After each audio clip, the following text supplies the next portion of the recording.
Robstar gang, what up? What up? Appreciate everyone joining the live stream. Make sure you pound the like button as you're coming in. Make sure you subscribe to the channel if you haven't already. If you're watching on Twitter, come on over here. I don't think we're done in free agency. Maybe some depth signings. Yeah, I mean, I can see that. But like, are we done? Like, the question is today, are we done? Like, are we done? Like, are we going to go after Tyler Boyd? Are we going to go after Jadeveon Clowney? Stephon Gilmore still out there. Do we want to add depth to that corner position? Based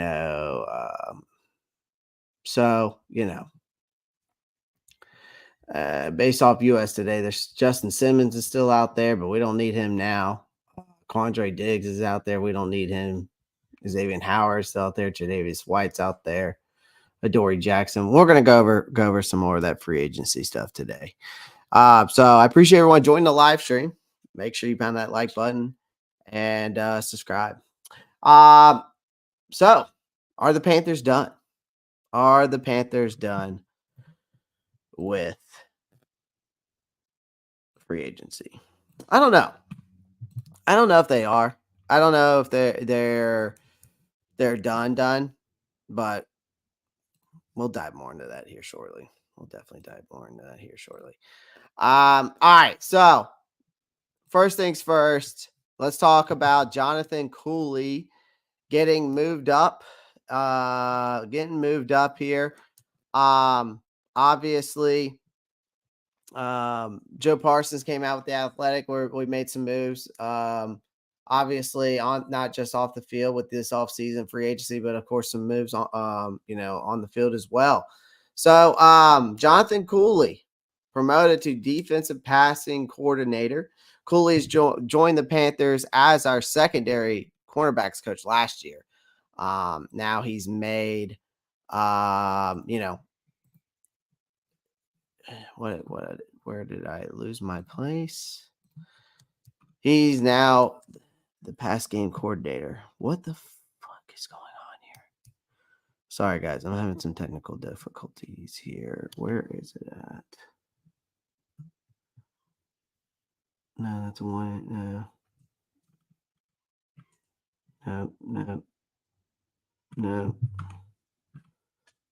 No. Jesus.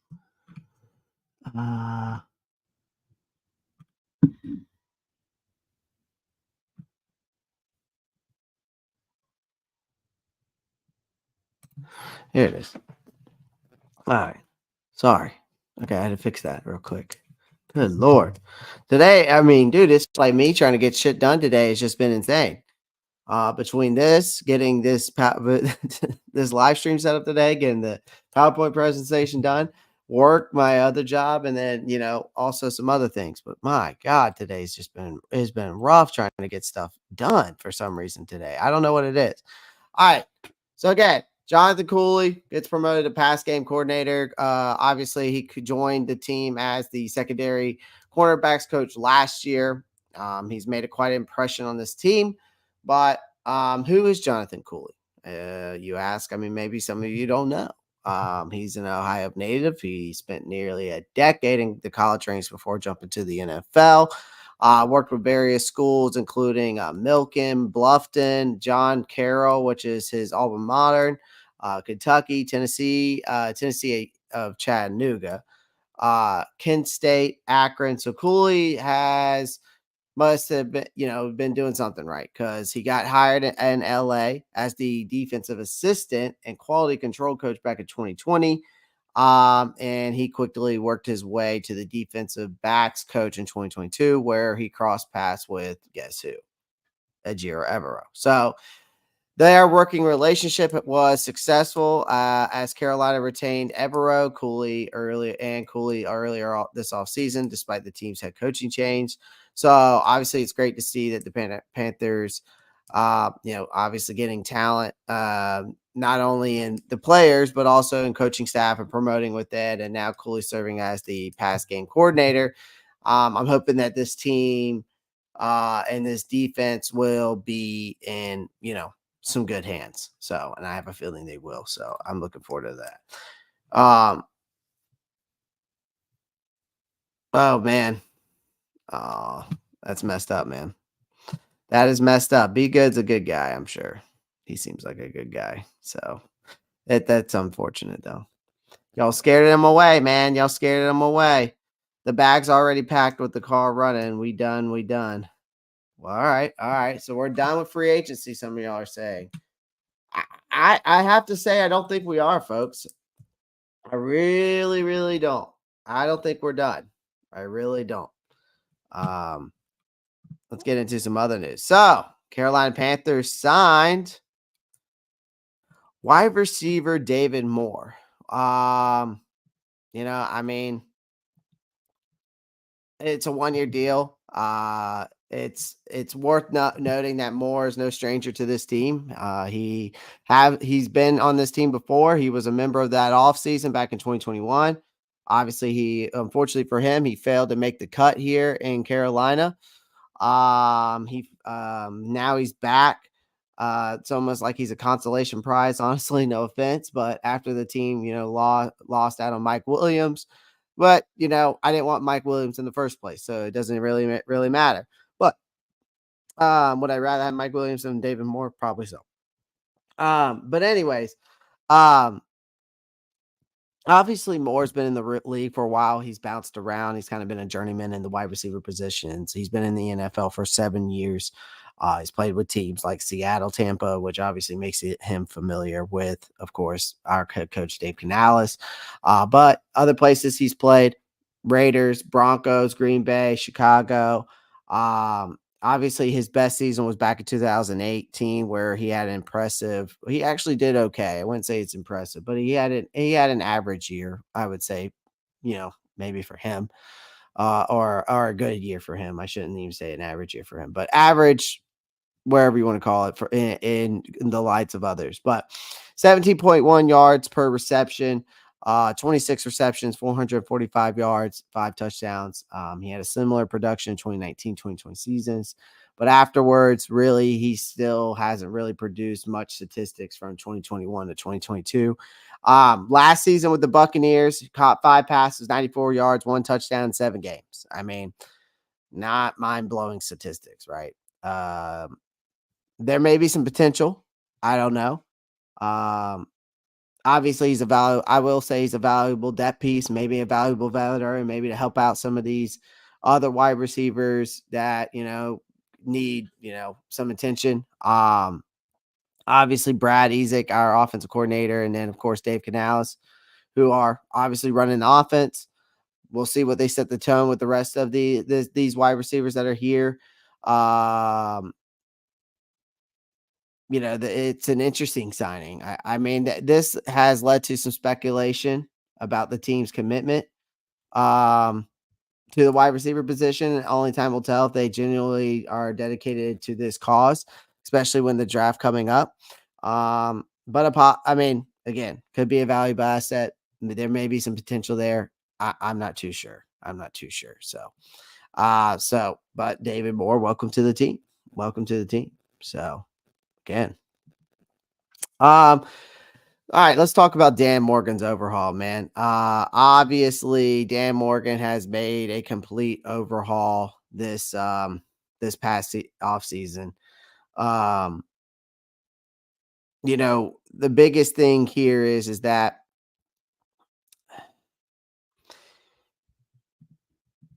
Dan Morgan has put his hard hat on and working gloves and just did a massive overhaul on this team's roster. I mean, after 2-win season, the Panthers became the laughing stock of the NFL, let's be honest. And Morgan has taken on the challenge of rebuilding this team with an admirable focus and determination. So I'll give him that. Now, Morgan's strategy involves transferring significant investments from the defense onto the offense, right? Hoping that they can help Bryce Young out and can start, obviously, he can start repaying us here in Carolina that substantial investment, right? What we gave up to get him. Now, the plan is to obviously fortify this offensive line, provide Young with more explosive playmakers, and of course, obviously fortifying that offensive line, but hoping that the defensive coordinator can do more with less. I think that's kind of the approach here. No offense to Evero, that it is what it is. Now, only some are I feel like are thrilled about Morgan's moves, right? I've seen Twitter. Some of you guys have come into my chat and have not been, thrilled, but some of you have been. So some established stars have departed and fans are polarized about whether Morgan's decisions are correct. However, general manager focuses on long-term planning, right? That's the deal here. That's part of the rebuild. I mean, a welcome change from the rash decision making that was here previously, and under our meddling owner David Tepper, which hopefully we can not have to speak of that ever again, of him meddling. Hopefully that has calmed down a bit, right?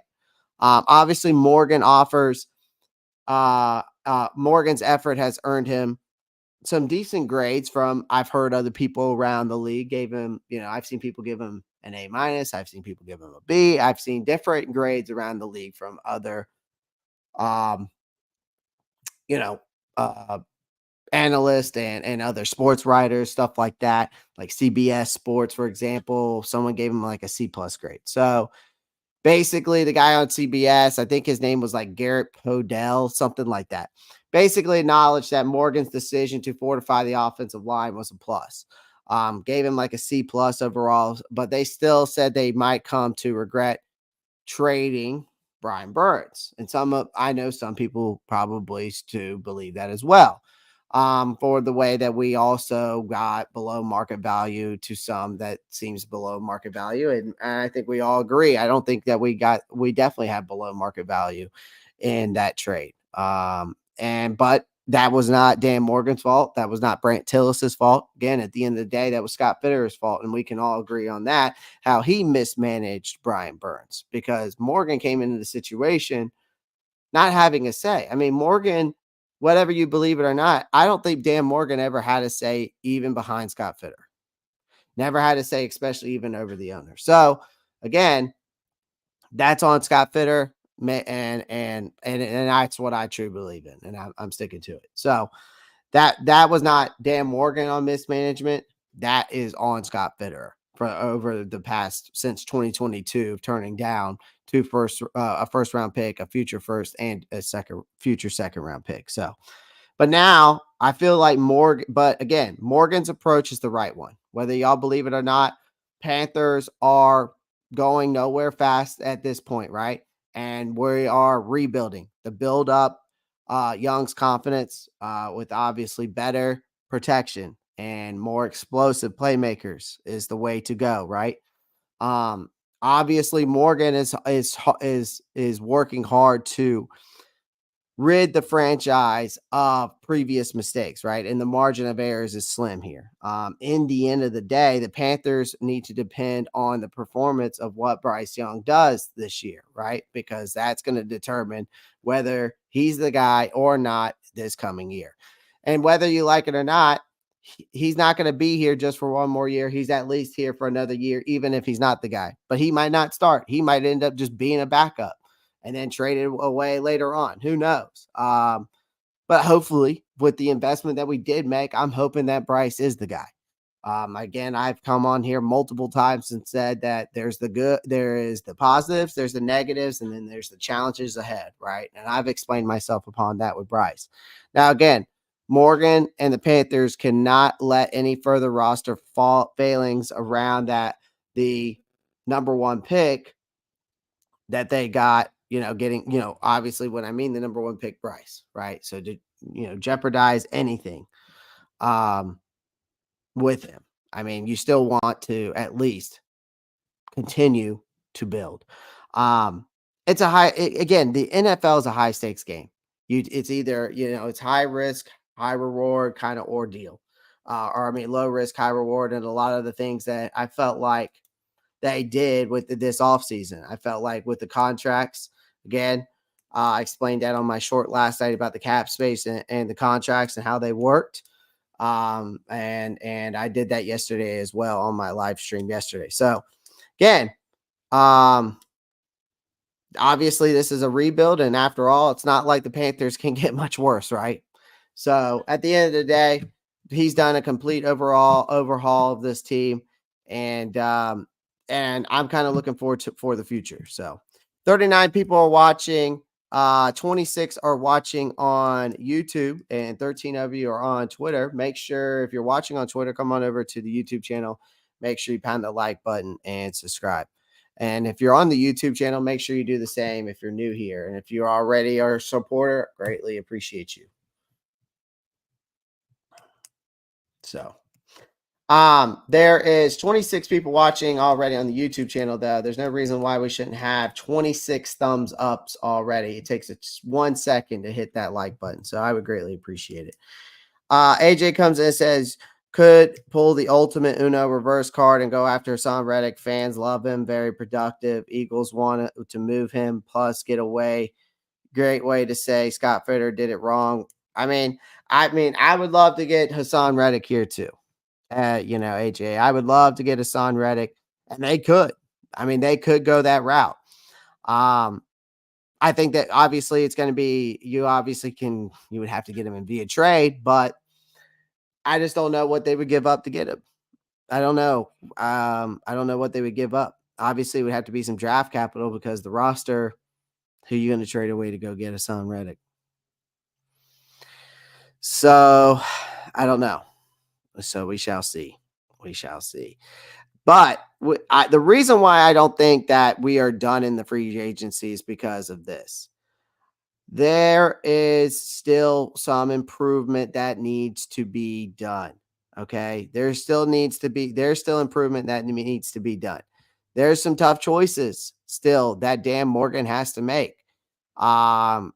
I think that one area that requires some attention is the offensive line still. I know that they just got Josh Neichman.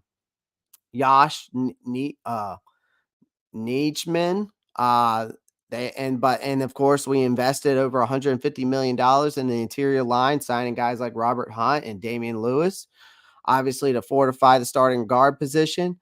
While this is undoubtedly strengthens and protects our quarterback, which was the ultimate goal, left tackle position. I think to me, which we're going to talk about today, there's some pressure on Ickey Ekwonu. Whether y'all want to believe that or not, there is a lot of pressure on Ickey Ekwonu after that Josh signing. I think there is. I think that they have put him. I hate to say it. I think I saw an article today that said put him on notice, and that's kind of the best way to explain it. I really do, because of what happened last year. Because there is a question mark still there, kind of with Ickey. I know it was because of how terrible that sophomore slump was. I mean, Ickey Ekwonu has committed last year over 12 penalties. He allowed and 11 sacks in 2023. So that does raise some concerns about his long-term ability to hold down that blind side. Whether it's Bryce Young or not, who's back there, you can't be a betting man to think that this guy is going to be able to hold it down. I mean, the Panthers have to closely monitor his development and consider maybe drafting a replacement if necessary. Of course, which we're going to, by the way, we're going to talk more about Ickey Ekwonu today. Another area that needs improvement is definitely the tight end position. I mean, the Panthers got minimal production from this group last year. Tommy Trimble's leading the way, which only 23 receptions with 194 yards and 3 touchdowns. I mean, that's honestly a lackluster of a performance. Let's be honest. I mean, the Panthers should look to add a valuable tight end position in this upcoming draft. I've seen recent mock draft simulations where the Panthers could come away with Adonai Mitchell and Jadavion Sanders. So who knows? Again, those first 3 picks, that 33rd, the 33rd, the 39, the 65 are going to be the most important picks that the Carolina Panthers go with. And of course, another thing is you got it with the limited salary cap space of only 19 million or 18 million, I think it is now. Morgan also has to weigh the financial implications of his moves. So while it's probably tempting to make another big splash of free agency, which I still think they might, either like a Tyler Boyd or Jadeveon Clowney, I still think is on the table. The team has to be mindful of the long-term impact of their financial commitments. Now, the old saying goes, there's no such thing as a free lunch, right? And ultimately, the Panthers have to balance their win now mentally with this prudent responsibility. So, I mean, in conclusion, into this topic, I mean, Dan Morgan has his work cut out for him. All right, this offseason. I mean, this team's improvement in free agency has been impressive, but the significant roster gaps still need to be addressed. Okay. I don't even think that the O line, the tight end is just like, and when I say O line, I don't even think the O line and tight end. I think there's more, honestly. I mean, because again, this is the topic that I wanted to talk about today. And then we're going to get into, I think, the biggest needs that this team needs besides what I just mentioned earlier. We're going to talk more about those needs. But Ickey Ekwonu. All right, let's talk. This is what I wanted to bring up today. This is one of the big topics I wanted to bring up today. Obviously, they made a move to get another guy, right? They made a move to get signed free agent Josh Nijman, add depth there, maybe a competition at the tackle position, but which undoubtedly raised the stakes, right? For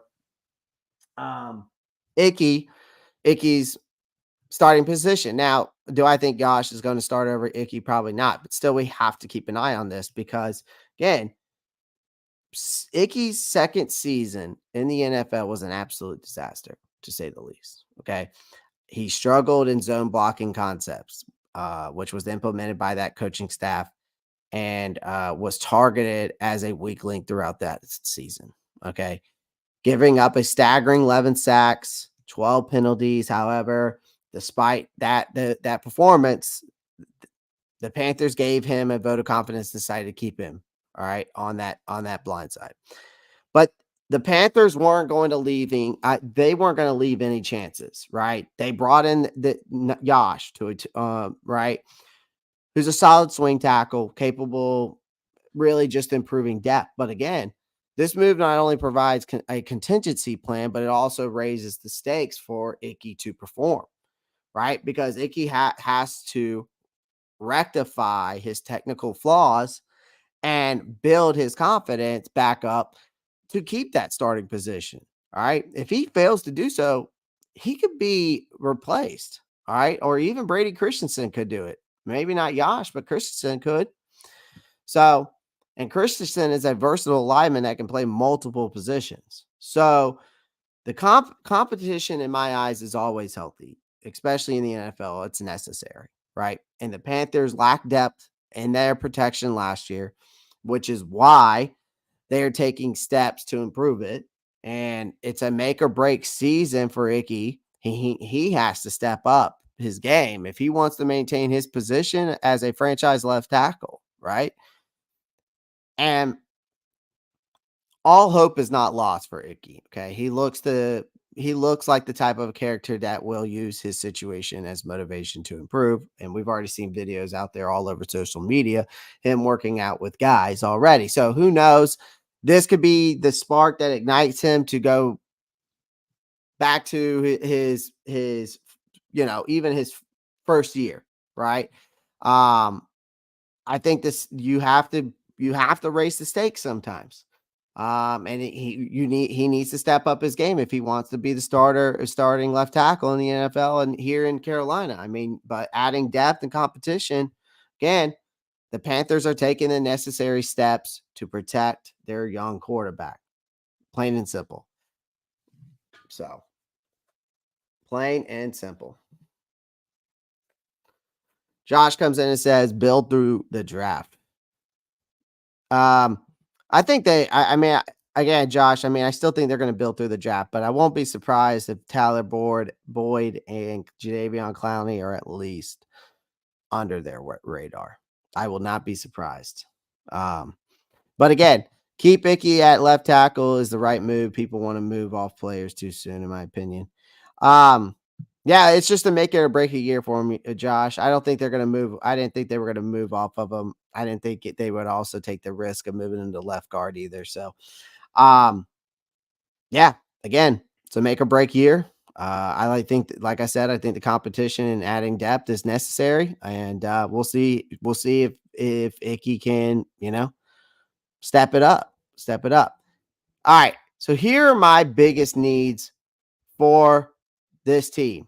And truly, this is just truly how I feel. I mean, I know that I was saying the biggest decisions that the Dan Morgan has to make, but again, if we're talking about the draft and we're talking about the draft only, the Panthers have to go get a tight end.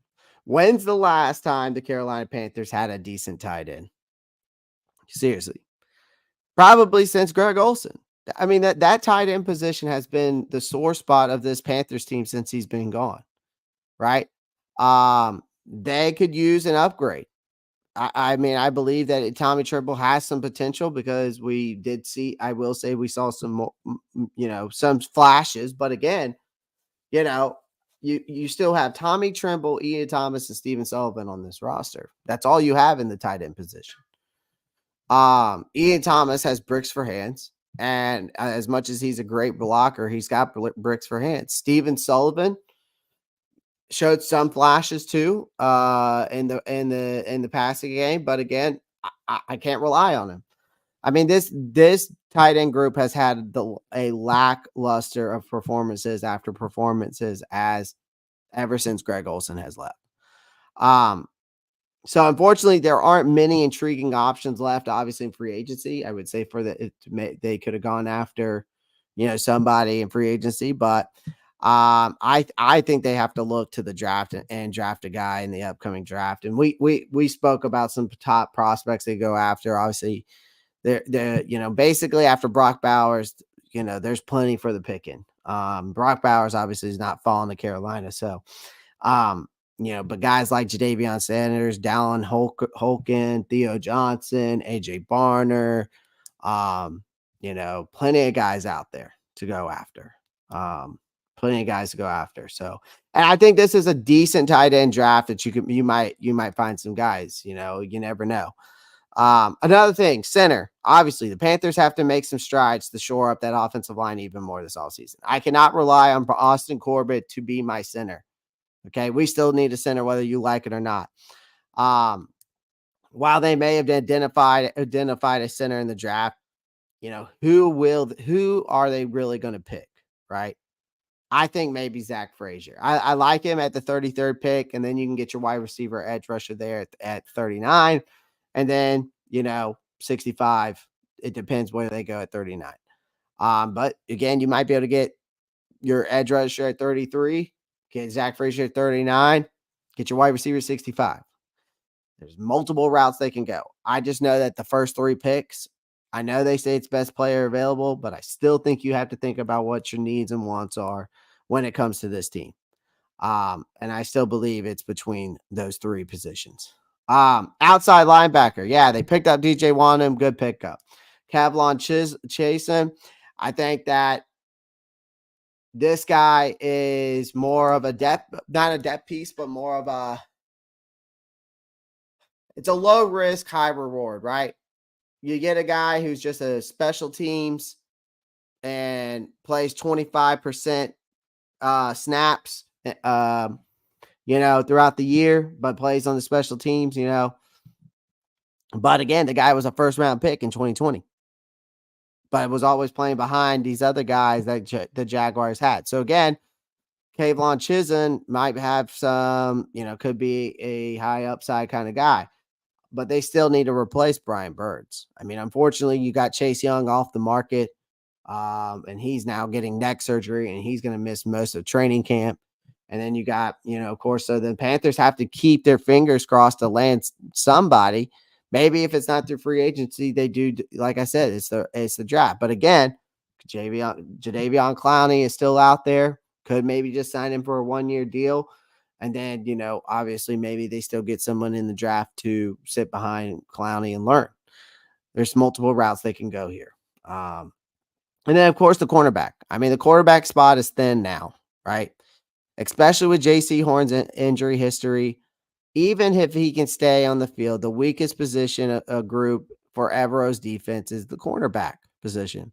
Carolina, I think, has to consider adding a veteran while also picking up a corner in the draft. I mean, there are still some corner veterans out there.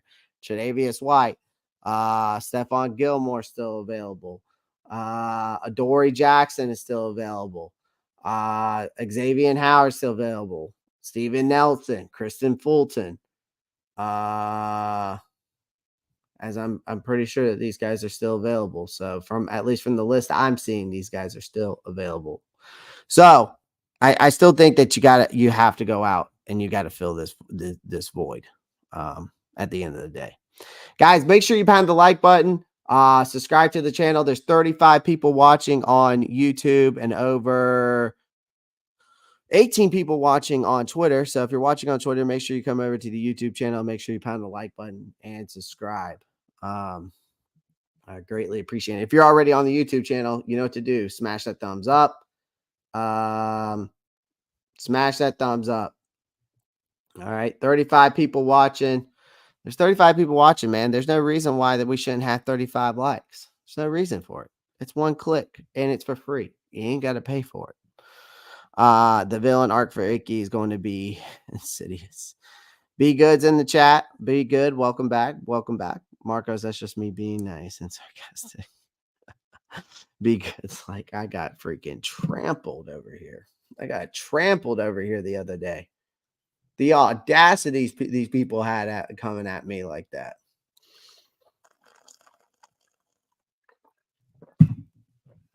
Oh, man. So, guys, make sure you pound the like button. That's the best way you can support me. That's all I ask. Okay. So, now my last two topics.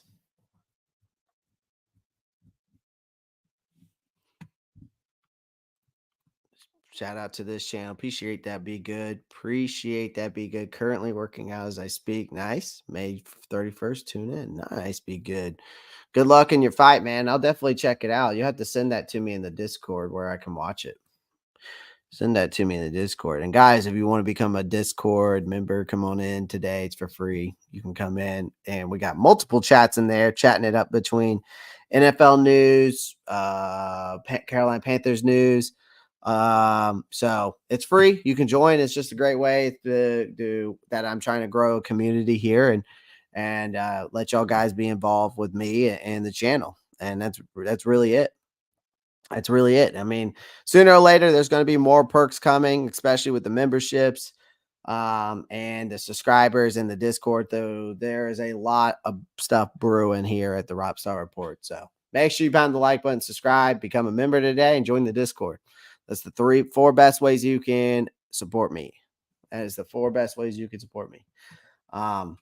Again, So NFL free agency, obviously, again, the Panthers, I think, even though they went and got David Moore, they didn't get Mike Williams.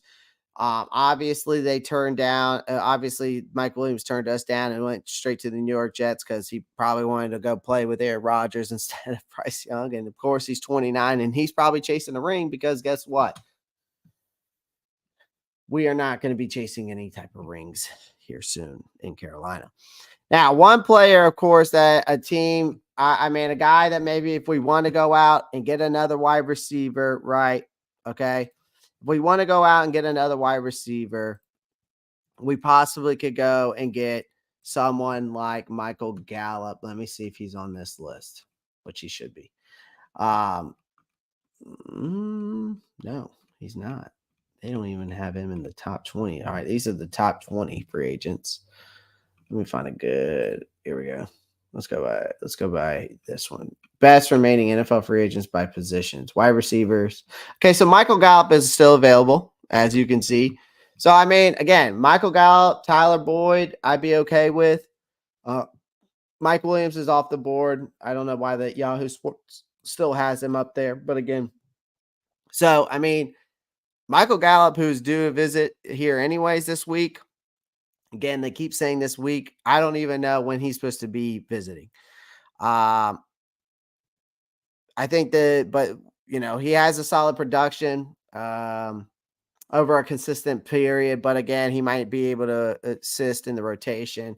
Tyler Boyd, I would say Tyler Boyd could be a decent complementary piece if the financials work out for all parties. I mean, Boyd has over 6,000 yards in his 8 seasons in his NFL career. So his consistency got lost when T. Higgins and Jamar Chase came there in Cincinnati. If he were to join the Panthers, I think he could emerge as to be the number two option, I would say, here in Carolina. I think Deontay Johnson still is going to be the number one option here. And then I would probably say Thielen's the third, which kind of makes sense. So, I mean, again, they could go this route, right, and get another guy. And I still think even if they bring in Tyler Boyd or if they got Michael Gallup, I still think they go and get a wide receiver in the draft. It doesn't matter. Obviously, though, if they go into get a wide receiver in the draft, I've talked about it before. I mean, we were talking about it yesterday. Ladd, Xavier, Keon Coleman, I think are going to be there. A lot of people think Xavier Worthy is someone we need to go after. But I mean, again, if we're talking about someone who has a good route tree, who also can go up and get it, I think the best person for that is probably Keon Coleman. And then the next person I would say Leggett. And then, of course, I would say out of those 4 guys, though, between Ladd, Xavier, their route tree, I would say Ladd has the best one. But again, when you look at Keon Coleman, the production he puts on the field, the size, he could be a real problem in the next level. And so again, let's not forget that the Panthers are a small market team. You know what I mean? We just got 2 wins last year. I mean, hell, we just had signed a linebacker for the Broncos, and then he went and just said, "Nah, I'm not signing for this team." So again, at the same time, it is what it is. Yeah, he might. I mean, be good. He might try to go do the same thing Mike Williams did and go play for a team that, you know, that's chasing that chip. You know what I mean? That's chasing that chip. Who knows? I mean, Tyler Boyd could end up. I could see Tyler Boyd ending up at the Chargers or looking for a wide receiver. I mean, maybe Kansas City wants to add somebody with Marquise Brown. Maybe another team that's out there looking for probably a wide receiver. Maybe the Saints because they let Michael Thomas go. So maybe they go after Tyler Boyd. Who knows? Trying to think of any other teams that might need a wide receiver. I don't know. I don't know. Besides the ones I've mentioned, There's really nobody I really can think of that might want somebody else. Maybe Pittsburgh, Tyler Boyd, Pittsburgh kind of does a little, pulls a little revenge game. Maybe Tyler Boyd goes to the Broncos, right? Maybe that's the route. So who knows? I mean, again, there's multiple routes that these guys could go. There's no telling, but again, these are the routes that I'm saying that the Carolina Panthers could go. I saw something pretty interesting yesterday about Xavier Legette that I like, and I think that I bookmarked it, and I sure damn did, and I'm glad I did, because this is called Scout D. I love what this cat or whoever this is has put together about his basically about his post about Xavier Legette. He's basically saying that this is the reason why I like Xavier Legette, and the reason why I've broken him down before. Me and whoever this is, it basically feels the same thing. So basically, he breaks it down. This is the agenda as we're going through, right? Size, speed, catch, probability, all that. Toughness, character, all that. So again, he comes in saying the generation size, physicality, most freakish prospect in the freakish prospect in the draft. Physically, he's the most freakish. All right, 4'3", 9 speed, 225, 40 vertical, top 25 score, clocked in 22 miles per hour this year. Okay, the ability at the catching point. So his fundamentals at the catching point are some of the best, he says, that he feels he's ever seen. Constantly plucking the high point, creating space in his frame. And I've mentioned that before when we went over the wide receivers yesterday, right? Now a walking big play. So if you turn on his film, it's almost laughable. When every time he touches the ball, something big happens, which is true. He can win you a game in one play. I mean, there's multiple games I can show you. I mean, and it's already showing you multiple plays here. Now it says here that toughness, character, never gave up. He was willing only to play special teams until he earned his chance. So toughness award, team captain, face measure, adversity, earned everything, and he wants to bet on himself. Production concern. So people knock his year one production. Here's why I ignore it. QB in high school. This is true. I don't know about losing both parents. Don't know about the bad motorcycle accident. I don't know anything about these. I don't remember anything about these. Now, COVID, yes. Coaching change, yes, I knew about. Very behind older stars. Okay, you can make the case for that. Now, route running concern. Well, it says that it was clear he didn't need to run routes to win. He was physically dominant, and that's how he was used. The coaches knew that he utilized him accordingly. And that's why I said yesterday, like, his route tree is very minimal, and yeah, he can get better in that aspect of things. But that's why I even said it the other day with his insane measurables. He uses his physicality to obviously win, against the corners. So could he improve? I said yes. But he improved that he could at the Senior Bowl. Now, again, the Senior Bowl is what it is, and that he's better than perceived. So basically, this guy says that basically his take. I thought it was pretty interesting, though. I like him.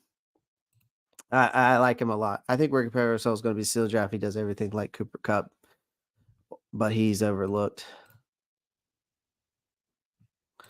Keep Paracells the correct answer. I broke him down yesterday too. Dude looks like a whore. And twice on Sundays. Yeah, man. You got to hit legs twice a week, bro. You got to hit legs twice a week. Okay. Obviously the linebacker position though. The Carolina Panthers didn't get that linebacker yesterday.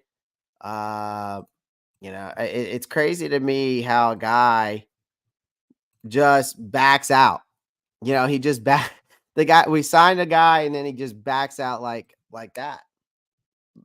So obviously if the Carolina Panthers want to add some more depth after that whole craziness with Justin Stranads or whatever his name is, basically made a whole U-turn on us. Obviously, Camus Gruger Hill's still out there, so they could be, bring him back as a dependable rotational piece.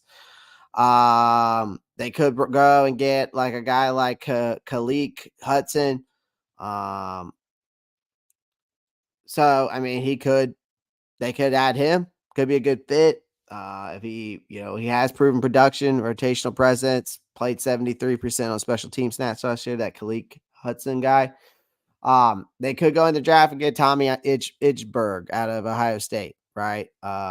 Old school style linebacker traits. Well, no doubt, Dan Morgan would definitely like that guy. He's a solid run defender out of Ohio State, good instincts, short area burst to hit the contact point quickly. So Tommy Inchberg out of Ohio State, you could go look him up. A guy that they could look after, Tyrone Hopper, a versatile linebacker, good size, athleticism, good field for zone coverage, quick to recognize and react to screen passes, a punishing tackler, can create turnovers. So, those are some linebackers they could go after in the draft. Again, I still think in the draft though, I think that's a lot of people, man. I think a lot of people do. Certainly, if you do your research, they know ball, right? If you do your research and you go watch game film and you go and learn and you read books about how to read coverage or how to quarterback drop steps work, how does stuff like that, which I've done. You can learn how to learn a lot of things. But yeah, a lot of people disagree with be good on just one guy. Just one guy. So, not much going on in the Carolina Panthers world since basically last Monday until, up to this week. We really haven't seen much. We're seeing some updatings within the roster. We're definitely going to do a mock draft here shortly. I'm just checking to see if there's any other news out there for the Panthers right now, if something's come out.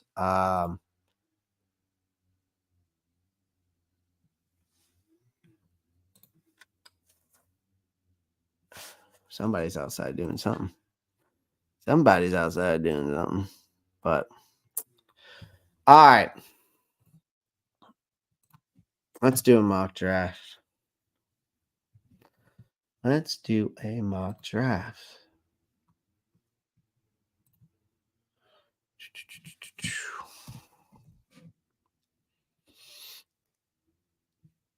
think I'm just going to continue using PFF for the rest of the year. I mean, I just don't think that there's a better simulator out there right now. Some people might disagree, but I just don't think there is.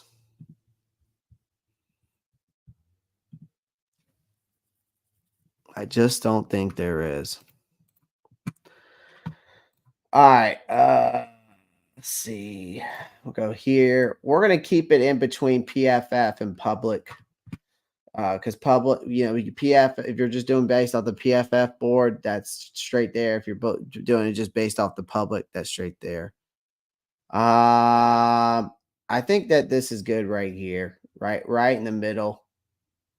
Seems about right there. I'm gonna go right there. Go right there. Well, I feel like there's gonna be some randomness. Let's go about right there. I think that's good. Jay Issue comes in and says, I like that we're not being extra in free agency. We have a built to build correctly and stop forcing players to be in Bank of America. Yeah, again, the contracts that we've made is perfect, man. The contracts we have done this year it's perfect. I'm very appreciative of what the cap space and the free agency they've done with everything, especially with the cap space and how they've done that. Okay, well, hold on. I need to fix this for you guys. Damn. Does that not make that? Hold on. Can I go full screen with this? Is that better now? Now, if I put it back there. Okay, that's not too bad. That's better. All right, perfect. All right, let's do a mock draft. Guys, make sure you pound the like button as you're coming in. Make sure you subscribe to the channel. Can't that short. No, damn it. All right, I got to force a trade, though, because we don't have the 166 pick anymore. All right, so those draft picks look right. All right, yeah, looks good. We're not going to trade anymore. You know what? Would y'all like me to do a full mock draft, like where I pick for the other teams? Or would you want me to just do the Panthers?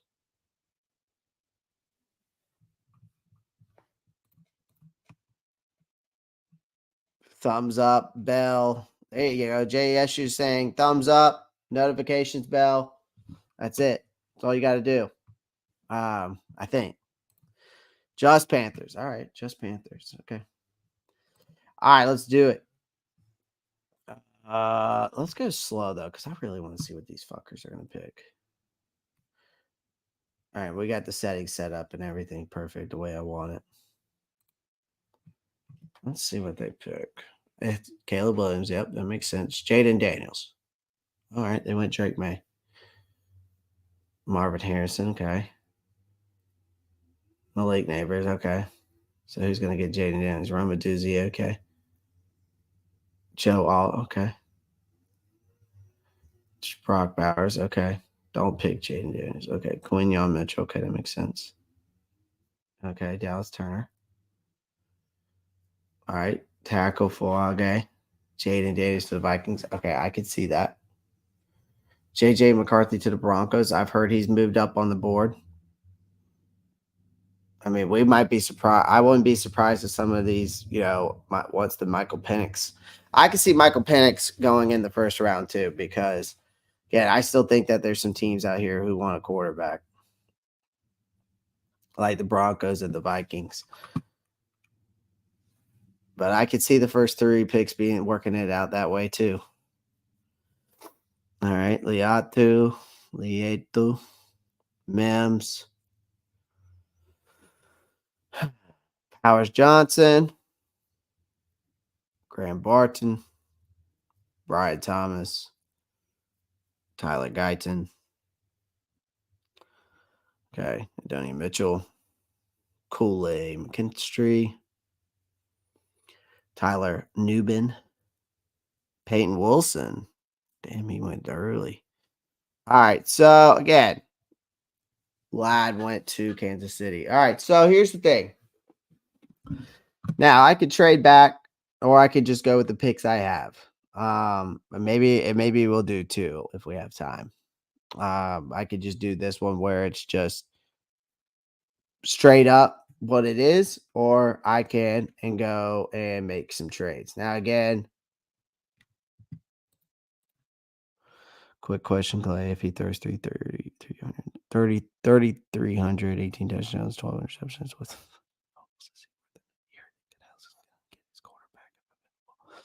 um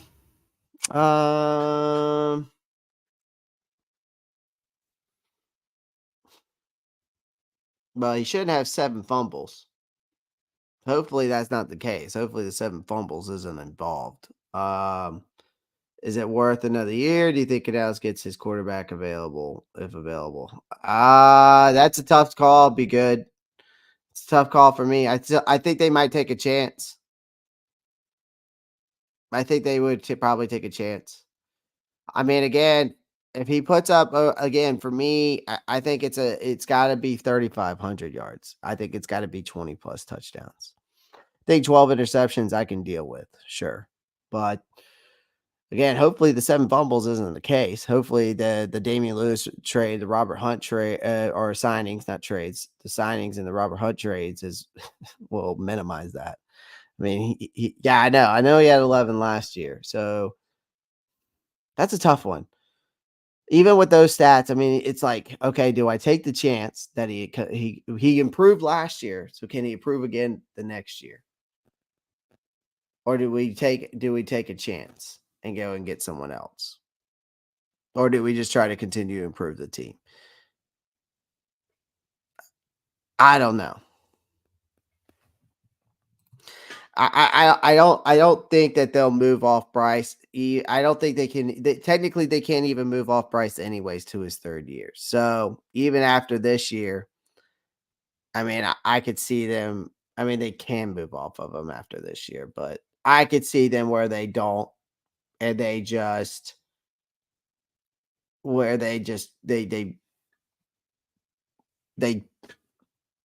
keep him. They go with him another year, and then after that year, if it's not any better, you move on. But either way, I would draft a rookie quarterback in the late rounds, maybe join Travis to light a fire under Bryce's ass. I mean, they might. They still could. That's a good question, Be Good. I'd have to really sit down and really think about that. I had really would have to sit down and really think about that. All right, so we're off the board here. All right, we are on the board here. Finally up. We're at the 33rd pick. I think what I'm going to do here is I'm going to just make this one where I just stick with the draft picks that I have. Okay. Not going to trade back. All right. I think I'm just going to stick with what I got. Now, what we do now is their approach is going to go best player available, right? All right. Well, I mean, if we go that route, guess who's the best player available technically on the board right now or based off this board, right? Zach Frazier. Okay. Based off this board, he's the best player available. What does the Panthers need? They need a center. I mean, again, I'm not trading back here, not going that route. I mean, if we go best player available, I mean, if we literally just go with the best player available at all, every pick, I mean, this is what it might look like. So we'll go with Zach Frazier. Let's see who falls to the next best player. So Bo Nix is off the board. Chop Robinson, TJ Tampa, Kamara Lassiter, and Darius Robinson. Now, technically, the best player available is Mike. I can't pronounce his last name. I know about him, but based off if we go best player available here, Mike San Ristel. Now, again, for me, the Zach Frazier pick is not a bad pick, right? I mean, we get the center we wanted. Now, again, I could go back. So watch this. We'll keep everything where it's at. We'll go slow again. Let's see if I go a different route and see who's there.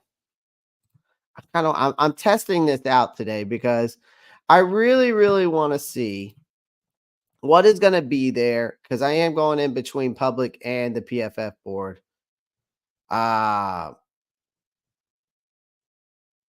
So we go best player available, okay, here. But again, the guy I wanted went off the board because, again, I think you have to go Chop Robinson at 33. So let's say we don't go Zach Frazier here, okay? Let's say we get Chop, the guy I want, because I want him as our next pass rusher. So let's say if I go Chop here, let's see who's there. Okay. So now, again, I lost out on Zach Frazier to the Cardinals. Interesting. That is very interesting. So then, do I go to the wide receiver position here?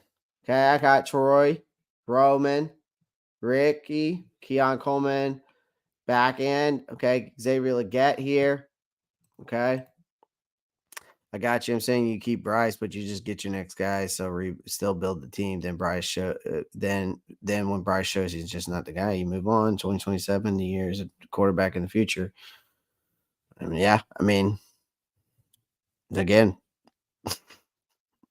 that's a tough decision, man. I'd really have to sit long and hard and think about that. And I would have to when I think about things like that, I would literally have to think about the pros and cons and see which one outweighs the one. So again. So this is interesting.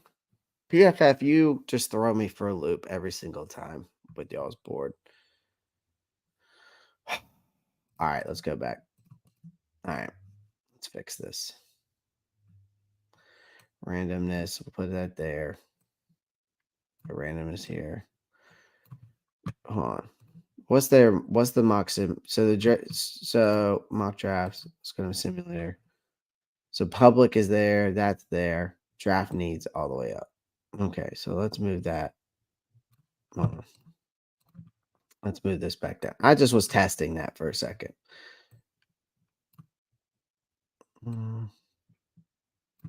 Get randomness there. Put that there like that. 7. Slow. Okay. So here you got that. All right. What's another one I could do? I think the other one we were using the other day was the draft board or mock draft simulators.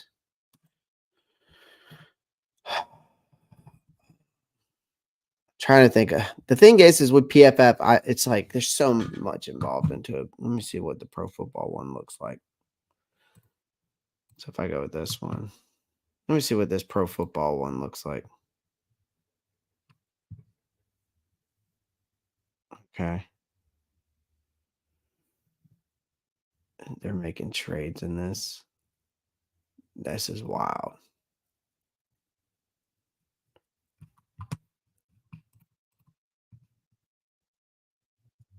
Dude, they're making trades in this already. This is wild.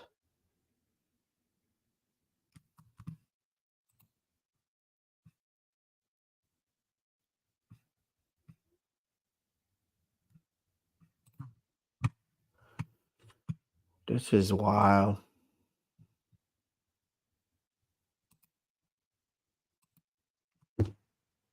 Byron Murphy. Graham Barton. Dude, this is wild. Now, I'm not using this one. This one's nuts. Okay, what about this mock draft simulator? I'm probably going to end up using PFF. I'm just checking these other ones out real quick. Like, this is just wild. Okay, start the damn draft. Caleb Williams, that wasn't off the board until when? Jeez, Lou. There ain't no way.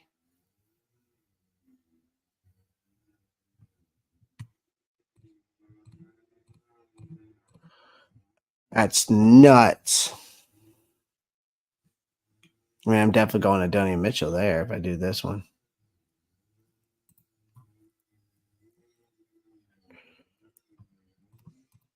If I mean, I could get Graham. All right. It seems like a lot of people like this one. But I'm using PFF. I don't care what anybody says. I'm gonna go with just the old reliable. Keep it right there. Keep this there. That's good. All right. Let's get into it. Let me change this real quick. All right. No trades in this one. No trades in this one. No trades in this one. We're not gonna make any trades. We're just gonna go straight up draft picks.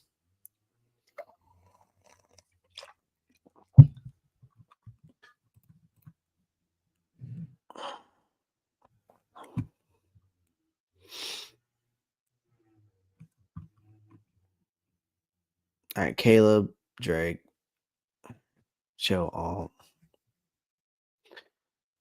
Brock Bowers.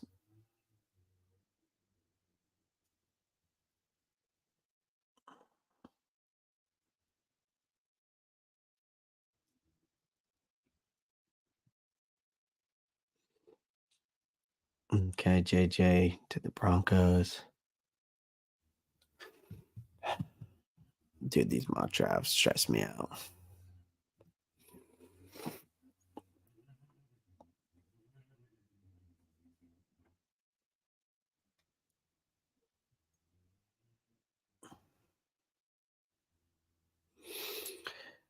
I mean, Marcos Casha makes that's a good question, man. I have to be good. I have to be honest with you. That is a good question by Marcos Cash. I mean, it feels like when you do speak about the kid, man, it's like it almost seems that way. I'm just stating facts with Bryce. There's no data I could use or see when he plays that can't justify him being the guy for the future. I mean, I could make the case and show you some analytics that you might want to see. I'm just saying. So the first 3 picks, obviously. So before we get into this, right? We know the first 3 picks. It seems like everybody wants, right, for the Carolina Panthers is obviously either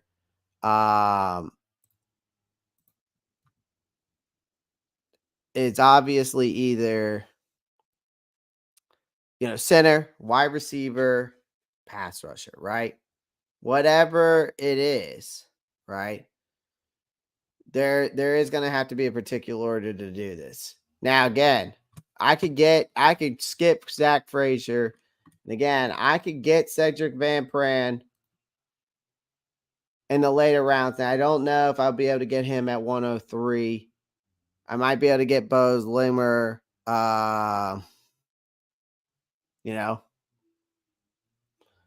Bugs Limmer at 106. Maybe I try to get Drake Nugent at 164. I don't know.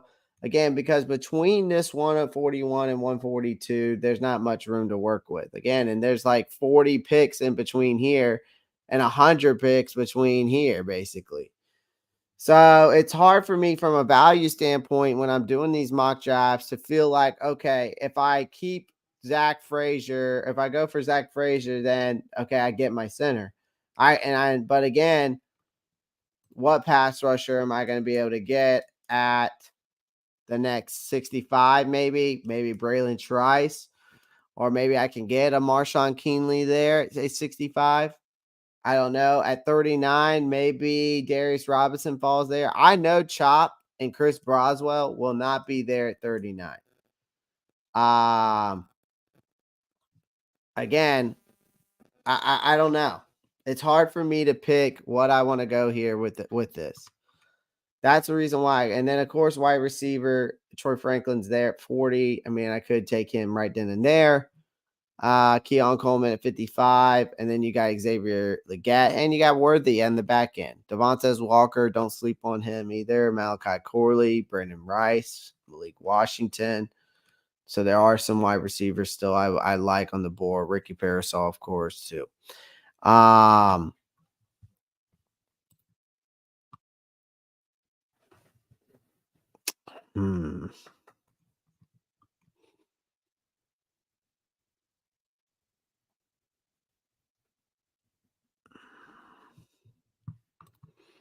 Be good. I posted some stuff in the Discord. I know you're in the Discord. There's a bunch of charts I posted in there about Bryce last year about it. If you want to go check it out. So trust me, there's some solid information in there for you. There's some solid information in there for you.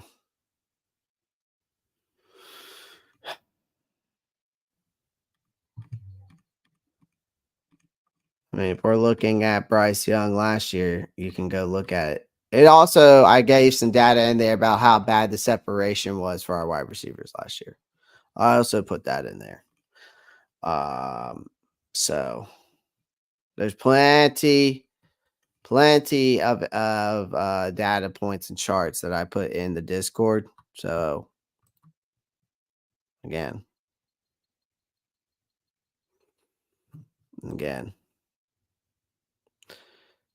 so far, ask me after the chat. What did you say, AJ Brooks? Just remember, Clay, someone must fall to 33. 65 guys can't be taken in 32 picks. Just remember, Clay, someone must fall to 33. I know that. But 65 guys can't be taken in 32 picks.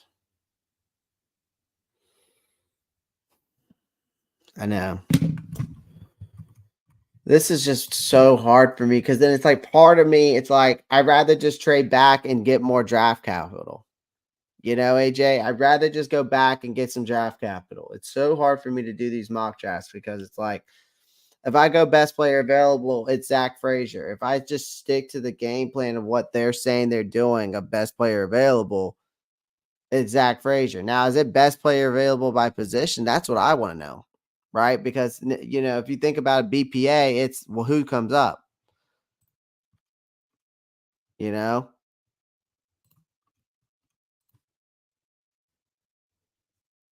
Um, all right. All right. So, chat, I need y'all's help. I need y'all's help. Enough about the Bryce talk. Enough about the Bryce talk. We can talk Bryce all day long. I feel like this chat could talk about Bryce Young all day long. Look at it as a win-win situation because we basically have 3 second-round picks. Yeah, that's true. All right, so chat, give me your first 3 picks you're going. So if you're a Carolina Panthers fan, you have the 33rd pick, the 39th pick, and the 65th pick. I feel like Carolina is going at least one, these 3 positions, not in no particular order, but they're going center, wide receiver, pass rusher. Okay. Peyton Wilson's off the board, so you can't even get that. Okay, you're not getting Peyton Wilson. San Francisco already picked him in the first round, which is insane. I don't even know his value is at 26 on the board. Somehow he has moved up to PFF on their point. Why a center? What about Corbett? Because Corbett tore his ACL and then tore his MCL after 4 games last year in the same knee. That knee's about done. That knee's about done. So big arm, Peyton Wilson's off the board. We're not getting him. I don't even know if we'll get him in real life. I don't know how if PFF has him ranked the 26th best player in this draft, and he went 31 here. So again, so we got to get a center here. Rock says the first 3 picks should be center, corner, wide receiver. Okay, so that's different. Okay. No pass rusher in the first 3 pick, Rock. That's what I said. Tore his MCL, in the after 4 games after he came back coming off an ACL injury in the same knee. So that knee's about done. Now again, wide receiver, center, defensive lineman. Okay. So again, center, wide receiver, edge, and any 3 from that 4. All right. Okay, so let's do this then. So now that we've narrowed it down, we've got wide receiver, inside guard, corner, edge, linebacker. Okay, so based off those 5, sounds good. I'll be on tomorrow. Be good. I'm always on. XL for 39. Okay, big arm. So we look at this. This is what we have. All right. This is the 5 filter positions I filtered out. Wide receiver, inside guard, okay? CB, okay? Edge, linebacker. Okay, best player available, wide receiver, okay. So if we're going best player available between those 5 positions, right? We'll add the tight end position in there too, because of course, we all need to have that. It's crazy how a dude towards both MCL and the meniscus at the same time. It's insane. It's just insane. So again, best player available. Again, we're gonna go with Zach Frazier then. If we're going best player available here, you have to go Zach Frazier. You have to. I don't see anywhere else you're taking that value out of the way. And based off the analysis, this says pick. They're telling me here that the analysis says that the first round selection, in the 2 selections, Carolina fans selected either Ladd, Zach, Peyton, Adonia, Troy. Okay, so is even Ladd available? He's not. Ladd's off the board. He's already in Kansas City. Yeah, I'm going to go Zach Frazier. That's the best available based off of what we're talking, obviously with the needs. So Bo Nix is off the board. Chop. All right. So there goes one of the pass rushers. TJ Tampa. There goes one of the corners.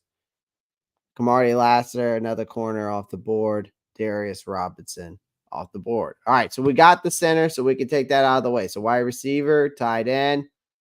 We don't need the inside guard now. We got center, corner, pass rusher, linebacker. So best player available. Well, guess who's the best player available? The corner out of Michigan. Okay. Corner out of Michigan, Mike St. Ristil, St. Ristil. I know a little bit about the kid. I know he's a solid corner, very versatile. He's a good slot corner. I know he's good against the slot, which obviously you can tell just based off his alignment. I mean, he plays a lot more on the slot than he does, outside and in the box, in the box. So, obviously, if we're going best available, you're going with Mike Sainstro. If you're going with the best available, I mean, this is just crazy. I'm not taking Mike in a sec. Just being honest, okay? So, based off what we're seeing here, ladies and gentlemen, if you're the Carolina Panthers, we already got one person saying not taking this guy. All right, we're not taking Mike. All right. If it's me, again, we still have the 65th pick. I could get another wide receiver. Now, again, I don't have a pass rusher. Okay. Who are we taking here? Are we taking Chris Broswell? Are we taking Troy Franklin? Maybe are we taking a route with Enos Rickstraw Jr.? We taking Ricky Parasol? Are we going to Adiza Isaac? Or do we just take a Jadavion Sanders? Okay. All right. So for me, I mean, golly, man. Do I take the chance of going after Troy Franklin? Do I take the chance here and I get Troy Franklin? Do I get the outside X Y receiver that I'm looking for? Right? Bottom line, might get lost in the shuffle of a loaded wide receiver class. But he shouldn't. His smoothness comes with athletic profile. Can be a good wide receiver too for a vertical NFL offense. I know. Troy.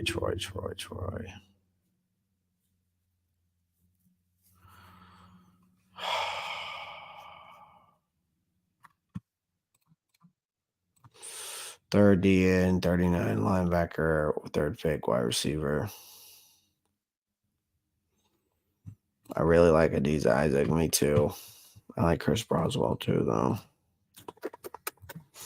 Do they have any analysis on this kid? Yeah, they do. Even if he doesn't become a pass rush technician, his power, speed, length presents a rotational role as a floor, impact, starting, ceiling. As a floor and impact, starting, ceiling. Even if he, okay, that's the bottom line about him.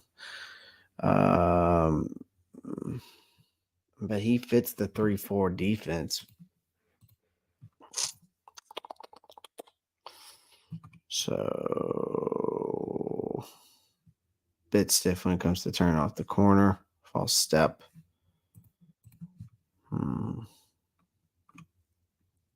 I'm really thinking way too long and hard today on this damn shit.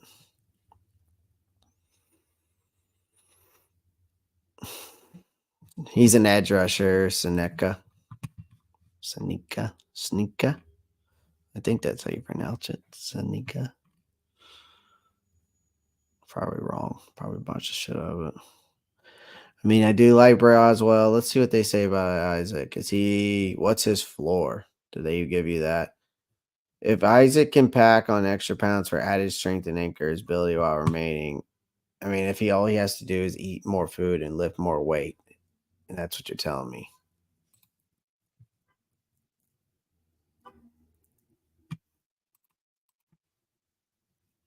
I mean, Dark Mythic, I mean, again, I can show you where Jonathan Mingo and DJ Chark were two of the worst wide receivers at creating separation last year. So, uh,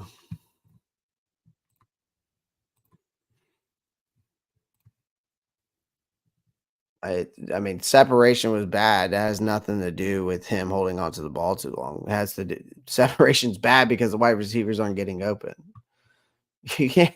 How does that? That doesn't make any sense. I'm holding the ball, trying to throw the ball to you. So how does that make sense? That it's please. That's the thing I'm talking about right there. That just doesn't make sense. A guy holding on to the ball too long because of separation. No, either a wide receiver gets open or he doesn't. There's plenty of statistical factors out there I can show you that proves that point's wrong. Is that true? That's not true. Yeah, did Bryce hold on to the ball too long? Sure, he definitely did. We watched game film, but again,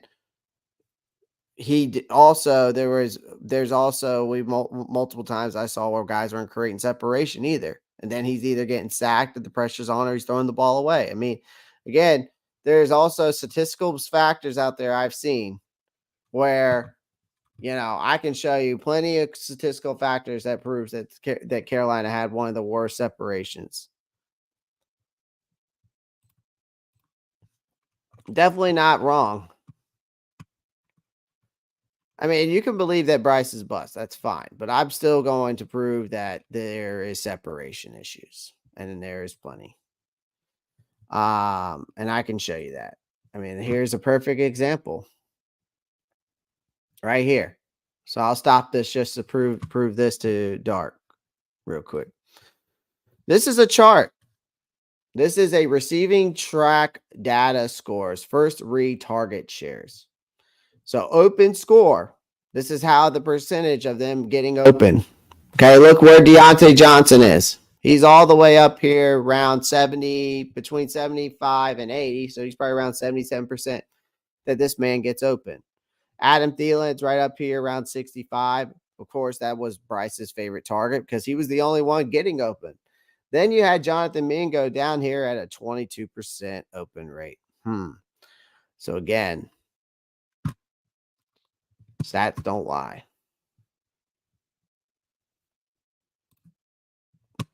Just proves my point. And I can show you another chart if you don't believe that one. I'll show you another chart so you can see what I'm talking about. I'm just tired of the Bryce talk. Just tired of hearing it. I don't really care anymore. It's just that I'm going to prove that also there's another issue besides Bryce Young. That's what I'm getting at. There's another issue besides Bryce Young. That's the only thing I'm getting at is that like people don't understand that there's other issues. I mean, that's what I'm saying against all odds. I mean, the logic of saying that this guy doesn't get open, or that the issue is that these guys don't get open is I mean, it doesn't make sense. I mean, I just showed you a chart that just proves that. Here's another chart. Where's it at? I mean, I can show you the chart of the pressures he took last year. I showed you that. I mean, I showed you a chart yesterday, yards per route per run against man or zone. I mean, Jonathan Mingo's dead last. DJ Chark on the team was almost, I think he was fourth on the team. Like Terrace Marshall was ahead of him. Like that doesn't make sense. And he got more starts. So it's like, I mean, the facts just don't lie. Let me see what else there is here. So here is a quarterback's career stats sacks avoidance. So we want to talk about that too. We want to talk about that. Look at this real quick. Let's see. You know, if we want to talk about facts, here's more facts for you.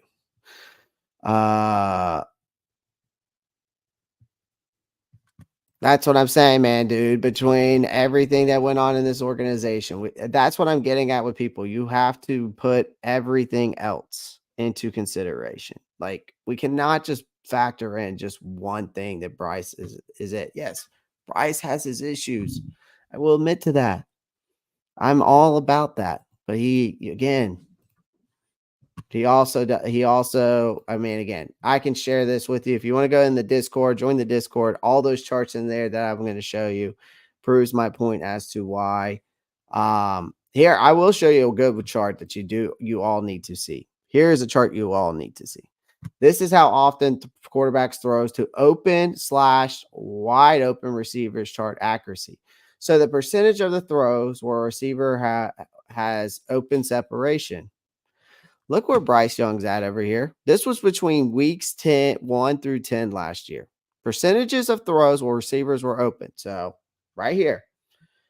That means that our wide receivers were below getting open 25%. 25%.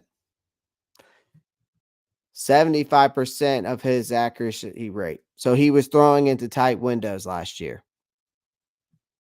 This chart just proves it. Through this company that makes these analytics and go through these analytics, Football Insights, go check them out on Twitter. You can go check these charts out. I even have them on Discord too.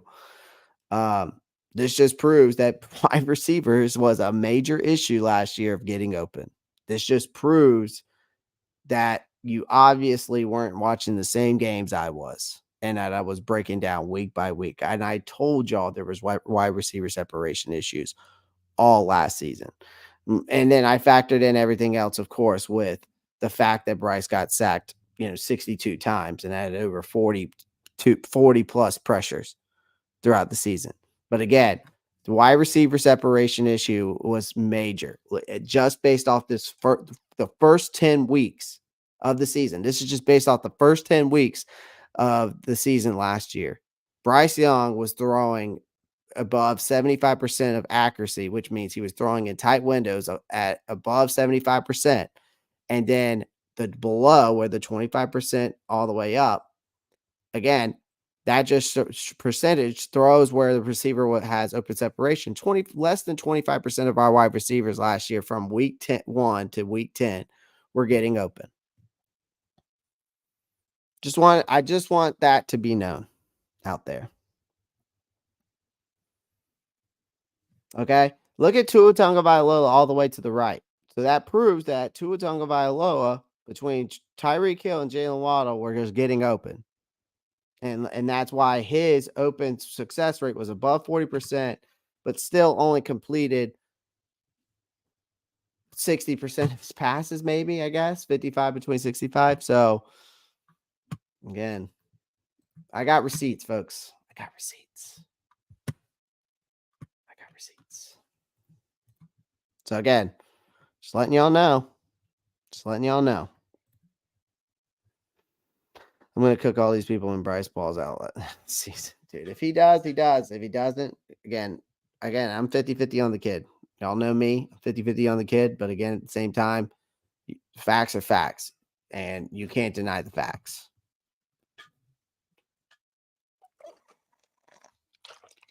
I might make a short on that today. All right, so we got we really need Ickey to bounce back. That's true too. He allowed 11 sacks last year. Yep,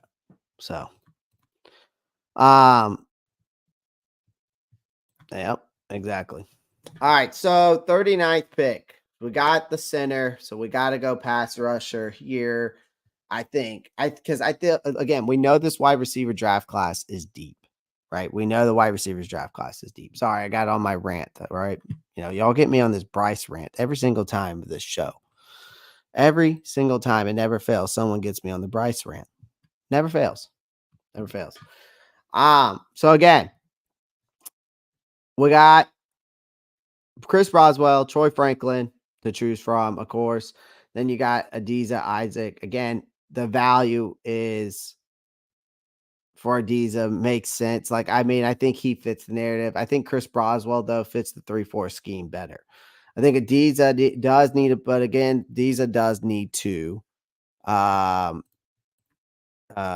know what I mean? So, I mean, let's not be in denial, people. The facts are right in your face and receipts don't lie. I mean, I got plenty of them, so I can continue to show whoever needs, just some reassurance, I guess you can say.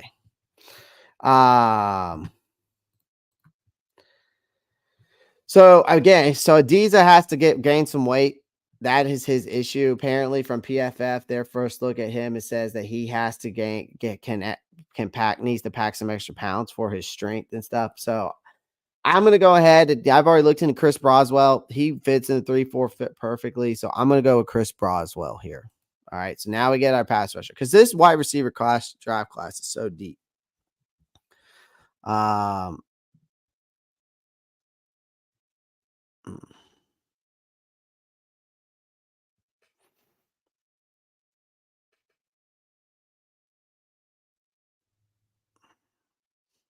Bryce will make up a good backup. I love the rumor that Bo Nix is our top 30 draft interviews. I don't. I don't think Bo Nix is that good. You want a guy that if you want Bo Nix, you need to go rethink a guy who played basically 6 years and 5 years in college football before he comes out. Yeah. No. Talk about sporadic footwork. You talk about sporadic footwork. Yeah. Bo Nix has got sporadic footwork. Bryce will make a good backup. Okay. Well, I can share my receipts with you too, Flame for Jesus. I can share my receipts for you as well with the wide receiver separation issues and stuff like that. Got receipts. But I'm doing a mock draft right now. So y'all are just gonna have to relax on this shit. Okay, so Chris Broswell's off the board. And we went with Cross Broswell. You mean he can't? I know you mean you can't throw deep. Can you tell Q your facts? I mean, you can tell Q a lot of things. I just don't know if he'll take it. I just don't want to get in an argument with him. He's 6'4", 254. Those are birds numbers. Get stronger enough. No problem here. I feel you. I think you're going to go edge, do it at 33, grab a guy like Chop. I mean, you're going to have to probably grab Chop at 33 if you want Chop. All right, so we still need a wide receiver. We still need tight end. We got a center. We got the edge. We still need a corner, and we still probably need a linebacker. So based off the rest of this list, I either are going to have to go. You're telling me that meant so you're telling me the best wide receiver I can get right now is Malachi Corley. You're telling me all those wide receivers just went.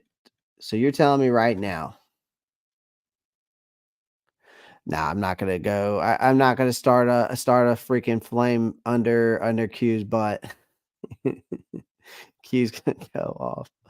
All right, so Troy Franklin went on the board. Roman Wilson, Keon Coleman, Ricky Parasol, Xavier Legette, Lee, Adiza Isaac, Edgar Cooper, Jadavion Sanders, Jermaine Burton, Xavier Worthy.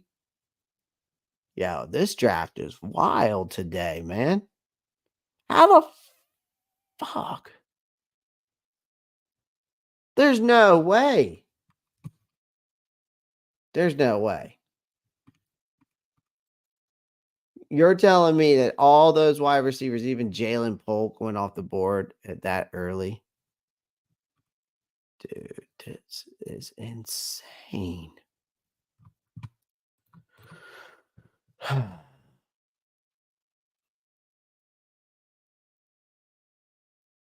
This doesn't even seem this doesn't even seem right. This doesn't even seem right. I guess I got to go Devontae Walker here then. Well, there's Devontae Walker. I mean, if I'm picking wide receiver here, which I'm going to have to, I'm picking Devontae Walker. And then at 101, I guess I'll see what's available there. I mean, this is nuts, dude. This is absolutely nuts.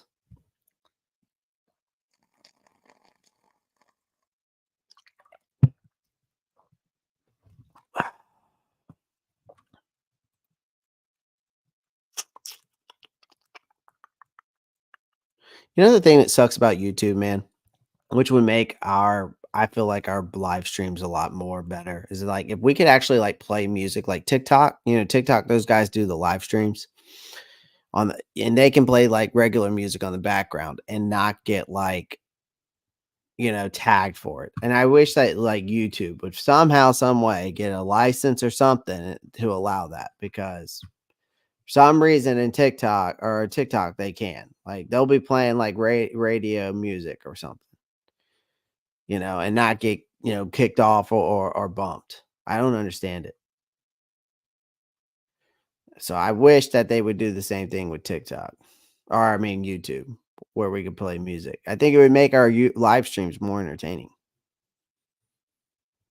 Especially when we're talking about stuff like obviously it wouldn't be blaring music, but at least it would make it like, you know, I feel like it would make it better. That's just me.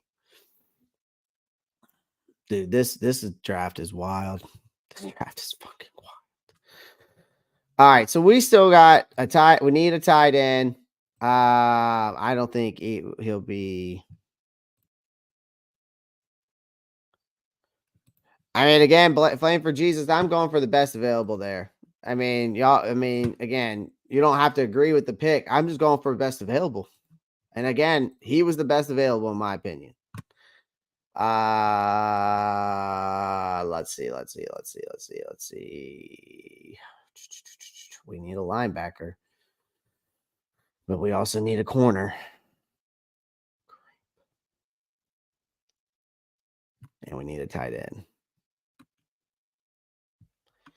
I mean, either I take Tommy Innsbruck here. I could get a tight end. I could get a tight end at probably get Theo Johnson at the 141.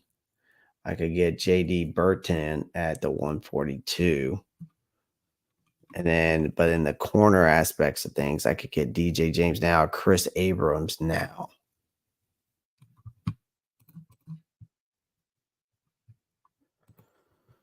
I mean, I got to take a chance here. I think I'm going to go Chris Abrams, get the corner, and then I think I'm going to be able to get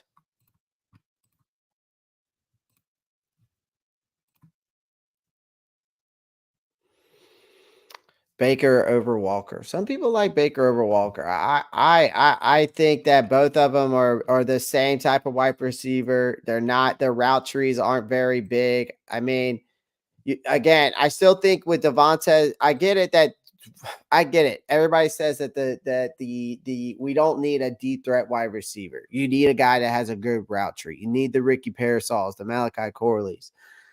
Part of me still thinks that even though these guys are technically ex outside wide receivers and technically deep threat guys, I still think that there are still people. I still think that these guys can still develop and get open. I still think that even with Deontay Johnson, who had obviously is the best at creating separation, I still think you got to go with a guy that you can at least toss it up to and can go up and get it. And I mean, yeah, Javon Baker is good too. But he's another ex outside wide receiver who basically does the same thing. I think that the acceleration off the line, I think Devontae Walker is better. I think if you look at Javon Baker's explosiveness off the line and his acceleration, I think he's below average off the line with acceleration. I think it takes him a lot more time to reach top speed compared to Devontae Walker. And I think Javon Baker struggles more in press coverage than Walker does. And so, and I feel like Walker does way better against press coverage than Javon Baker. So that's why I would take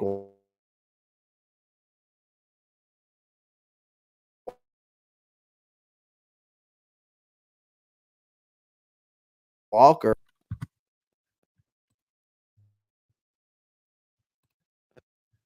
A ton of people are going to be changing their names and picks this season. You're saying that. Hey, Josh, you can come back and get and boil my ass if you got to, my friend. All right, so we got a tight end, and we need a linebacker now. And a corner. No, we got our corner. So we need tight end, linebacker. We got our pass rusher. We got our center. And I think we need some depth at the defensive line. Okay, so we could get Mekhi Wingo, Mason Smith, maybe one of those two. Theo Johnson's right here for the taking. And then I could definitely get JD Bertrand. And then after that, though, in the 240 range, who could I get to bolster up that defensive line? Jaden Crometti. Who else is there? Maybe I can get somebody, Tyron Hooper, maybe. Zion Logue at 240, maybe. Who else is there at 240? Evan Anderson. Okay, I could get him.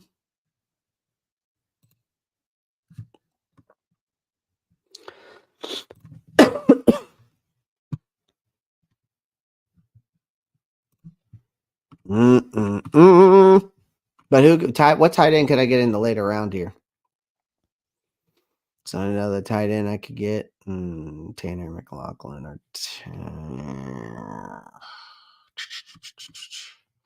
all right. I'm getting my the most athletic, apparently to CBS Sports, the most athletic tight end in this draft class is Theo Johnson, apparently, to them. Now, I got to go and I got to get a linebacker here. If I'm going to go linebacker, I mean, now it's just between linebacker and defensive line, really. I mean, I can go and get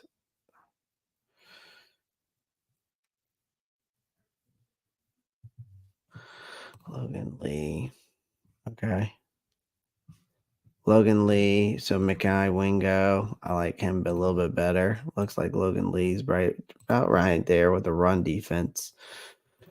Mason, the run defense not good. Good against pass rush. So Mekhi Wingo or that. And then Michael Barrett, pass rusher. I mean, again.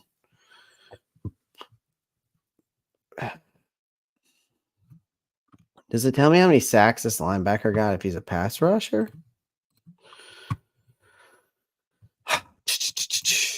Doesn't say. All right. Give me Michael. I'm going to take the chance on Michael Barrett here. I think I'm going to go Michael Barrett.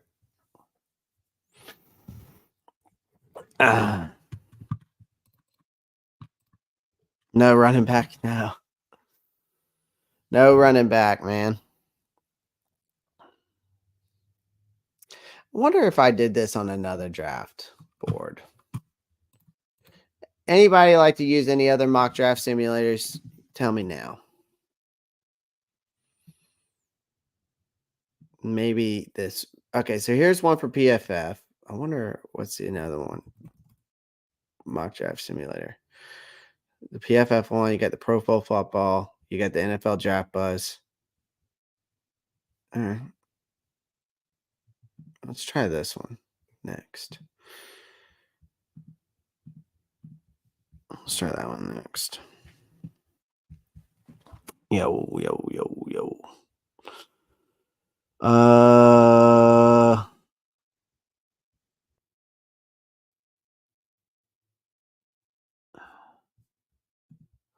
Use NFL mock draft database. Okay. Okay. Everybody says mock draft database. Okay. All right. We'll do that one in the next one. All right. I'm taking the next best guy there.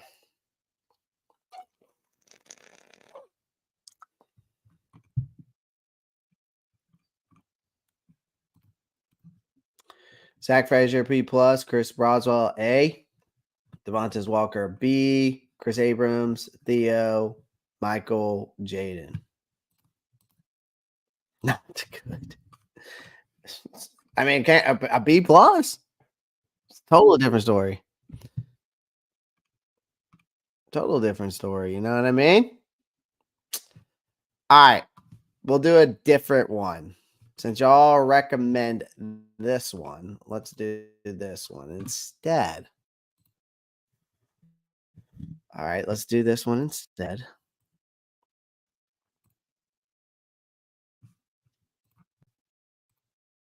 Oh, the NFL draft database is not a good one. AJ, let's just see. Okay, let's just try it out. All right, I've used it before. It's not terrible. 24. Let's go slow speed so I can see what they're doing. We're just going to do a standard enter draft board. Here we go. Let's calm it down. Let's start it up. So they went Drake May. Yeah. Okay, hold on. Okay. Caleb Williams, not till the 13th pick. Okay. Okay. I mean, dude, this is nuts a little bit. Don't tell me Brock Bowers. If Brock Bowers falls to me, I'm quitting.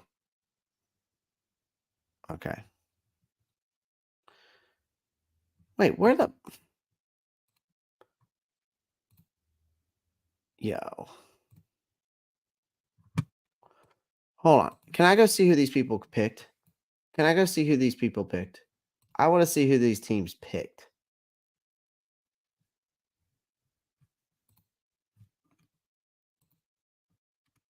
Yeah, but who? I want to see where these teams picked. There ain't no way this is good. No. You're telling me no. No. No. No. No. No. No. No. No. No. No. No. No. No. No. That ain't happening, cuz. We'll stick with PFF. They had Caleb Williams off the board at number 13. Y'all are telling me that's going to happen? Ain't no way. All right. I'm going to let y'all do this. We'll do this on the next one. Y'all pick the settings. So are we going to go straight public? We're going to go in between public and PFF board, straight PFF board. How do y'all want to set the settings? We're going to make it interesting. Let's make it interesting here now.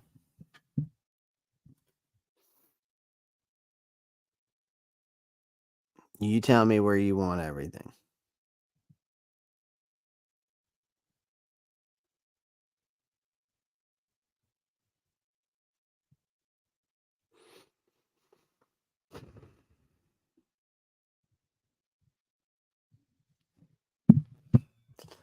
I think that we got to go. I mean, if we're going to go off PFF board, the PFF board's going to go based off of that. I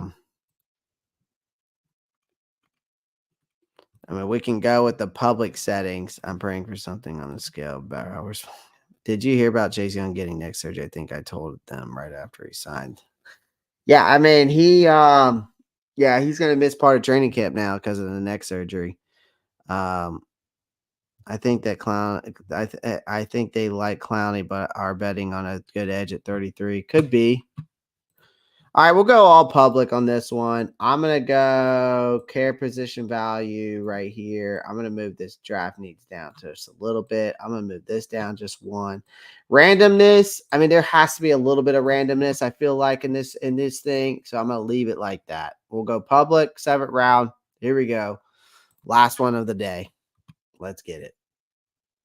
Let's see how it goes. Oh, wait. I got to force a trade, of course, because PFF did not update the fact that we made this trade with the Giants. 141 is now ours, and they have the 166. Okay, now we're good. Everything seems in order, and let's start the draft. Caleb Williams. Yep, that seems right. Drake May. Okay. I mean, I wouldn't pick Marvin Harrison. Just because he didn't do a pro day or a combine, I wouldn't pick him at all. There's got to be something going on with Marvin Harrison for not doing a pro day and not doing the combine, but not doing both. There has to be something going on in the background. Has to be something going on. It just doesn't make sense for me. The guy's either got to be injured or something. He has to be injured or something. Has to be. Just doesn't make sense to me. I mean, I don't know about y'all. What do y'all think? Like, I feel like the kid's got to be hiding something. Am I wrong to think that? I just feel like there's something. There's something going on. There's got to be something going on. For him to not be doing it. You know what I mean?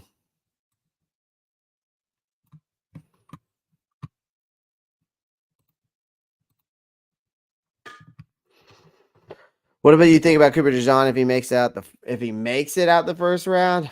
Jeez, if he makes it out the first round, I mean that would be pretty insane. I doubt he makes it out the first round. I like Cooper DeJean. I think he's going to be one of the best corners in this draft. Why would he? He's number one wide receiver. Only way to go is down. Yeah, I mean, again, but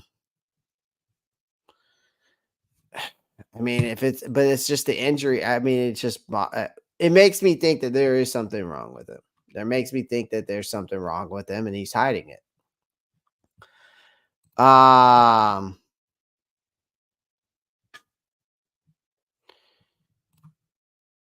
MHJ has my daddy was great itis with a touch of I'm a superstar jitis. Okay. But both, yeah, I like Cooper DeJean. I would take him. I would take him if he fell. I would. I mean, I think he's a lockdown corner immediately, and he's a day one starter. Like, I'm high on Cooper DeJean. I'm high on Cooper DeJean this year. All right, so we went Zach Frazier last time, and we got burned. Okay, we absolutely kind of got burned there. I think we have to go edge rusher and wide receiver here. Okay, so Chris Boswell, I like.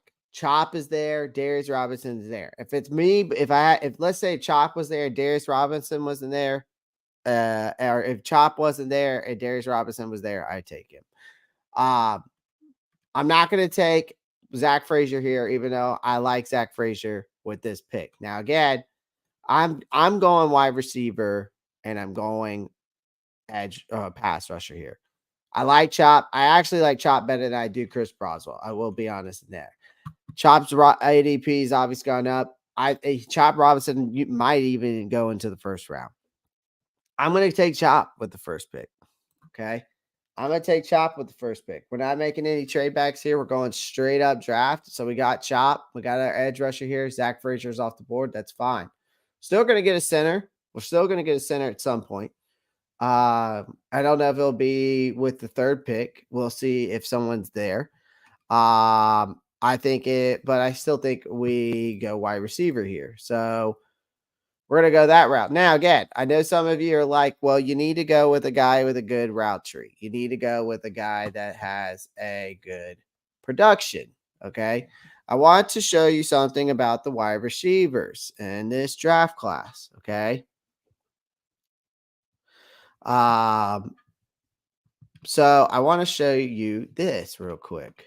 This is a chart. Okay. This is a chart. If you can see it, hopefully you can. I don't know if you can see that very well. This chart right here is a chart of the receiver production in this draft class. Okay. Marvin Harrison's number 1. Malik Neighbors was number 2. Rome Odunze was number 3, right? After that, you got Troy Franklin at 4, Keon Coleman 5, Brian Thomas 6, Donnie Mitchell 7, Ladd 8, Jermaine Burton 9, Johnny Wilson 10. After that, honorable mentions, you got Jacob Cowing, Xavier Worthy. Okay, these are guys that are, where they're lined up. So targets, wide, slot. I think that's 80 at the point of attack. I think that's what that means there. Yards after the catch is right here. Obviously, the Yak King is still Malachi Corley based off of this chart. First target. This is how many times they were targeted first time. Um, and then receiver yards per game.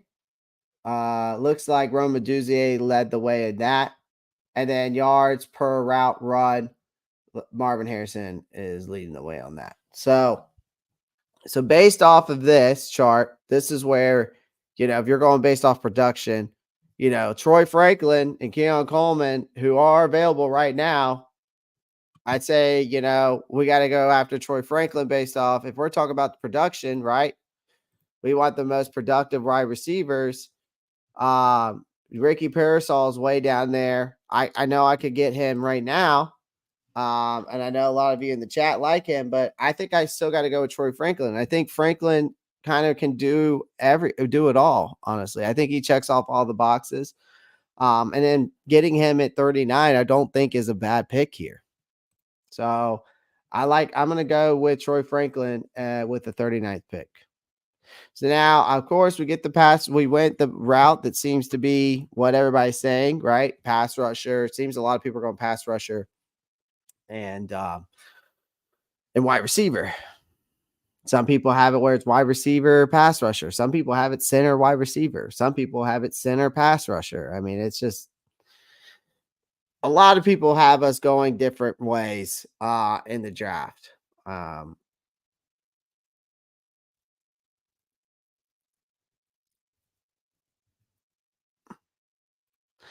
I mean, his production is not even close to Troy Franklin's, Josh's. So I'm going with the guy who has the more production, the best best receiving production. And on that list, it's Troy Franklin. And he's 10 spots ahead of Ricky Parasol. So I'm going with the more production that I'm seeing. Again, you can make the case for either one, but again, I think that the Troy Franklin is definitely better than Ricky Parasol. That's just me.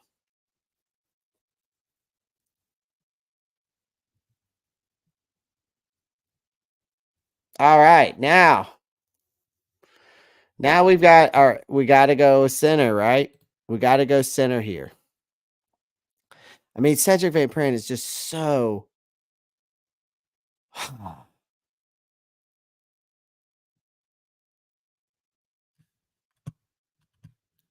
Having two early second round picks makes it not having a first a little less painful. It does, for sure.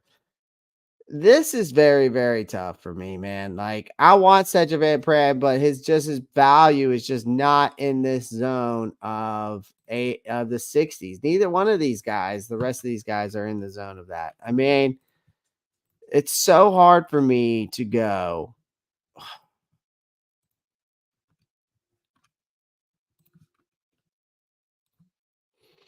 I mean, Drake Nugent might just be the guy I got to go with here. I mean, I like Van Pran, man. Like, I think Van Pran is it. So, I mean, again,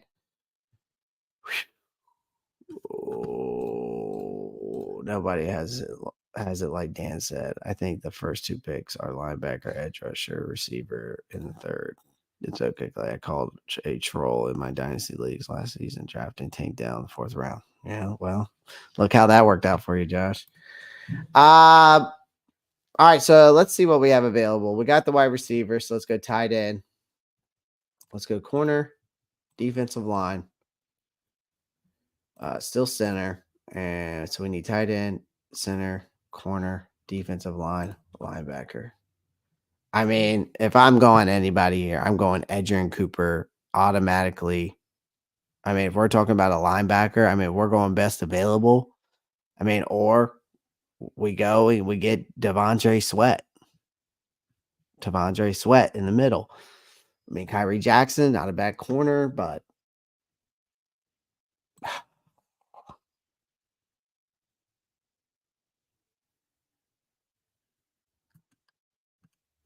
Max Melton at 80, but then we got a 101.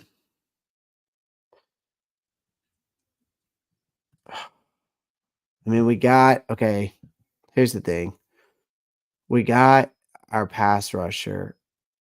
Again, we did get Chop.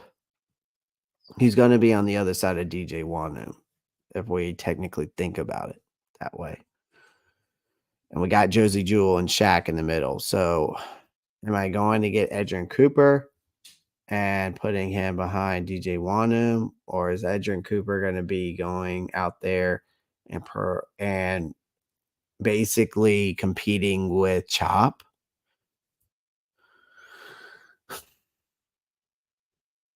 Because technically Chop's going to be an outside linebacker. He's going to be where Brian Burns was. He's not going to be where the other side of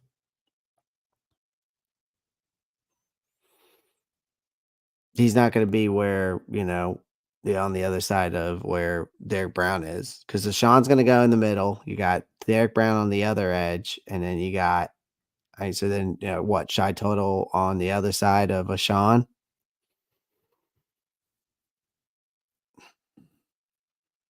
I mean, Tavondre Sweat in the middle behind Sean Robinson would be a good fit here. I mean, I could get Kyrie Jackson to add to that corner depth room. Great corner, not a guy who lines up the slot, just another big outside corner, 6'3", basically 200 pounds corner. I mean, again, see, this is where it gets tricky for me. This is where it gets tricky. Tricky. Dance. It's tricky.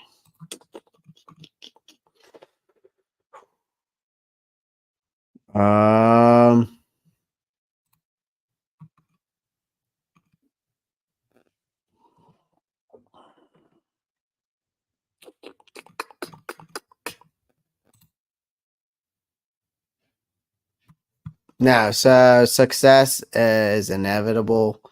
Brown will be technically the edge in the 3-4 defense, as Robinson's going to be the true nose tackle because he's a big time double eater here. So people are saying, all right, so Moko came in and said Sweat or Cooper.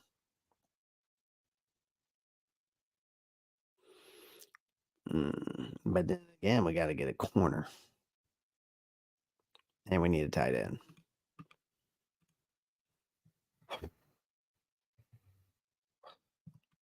And we got Chop. And again, you got a depth, but then again, I mean, yeah. I mean, you could. I'm gonna go Tavondre Sweat.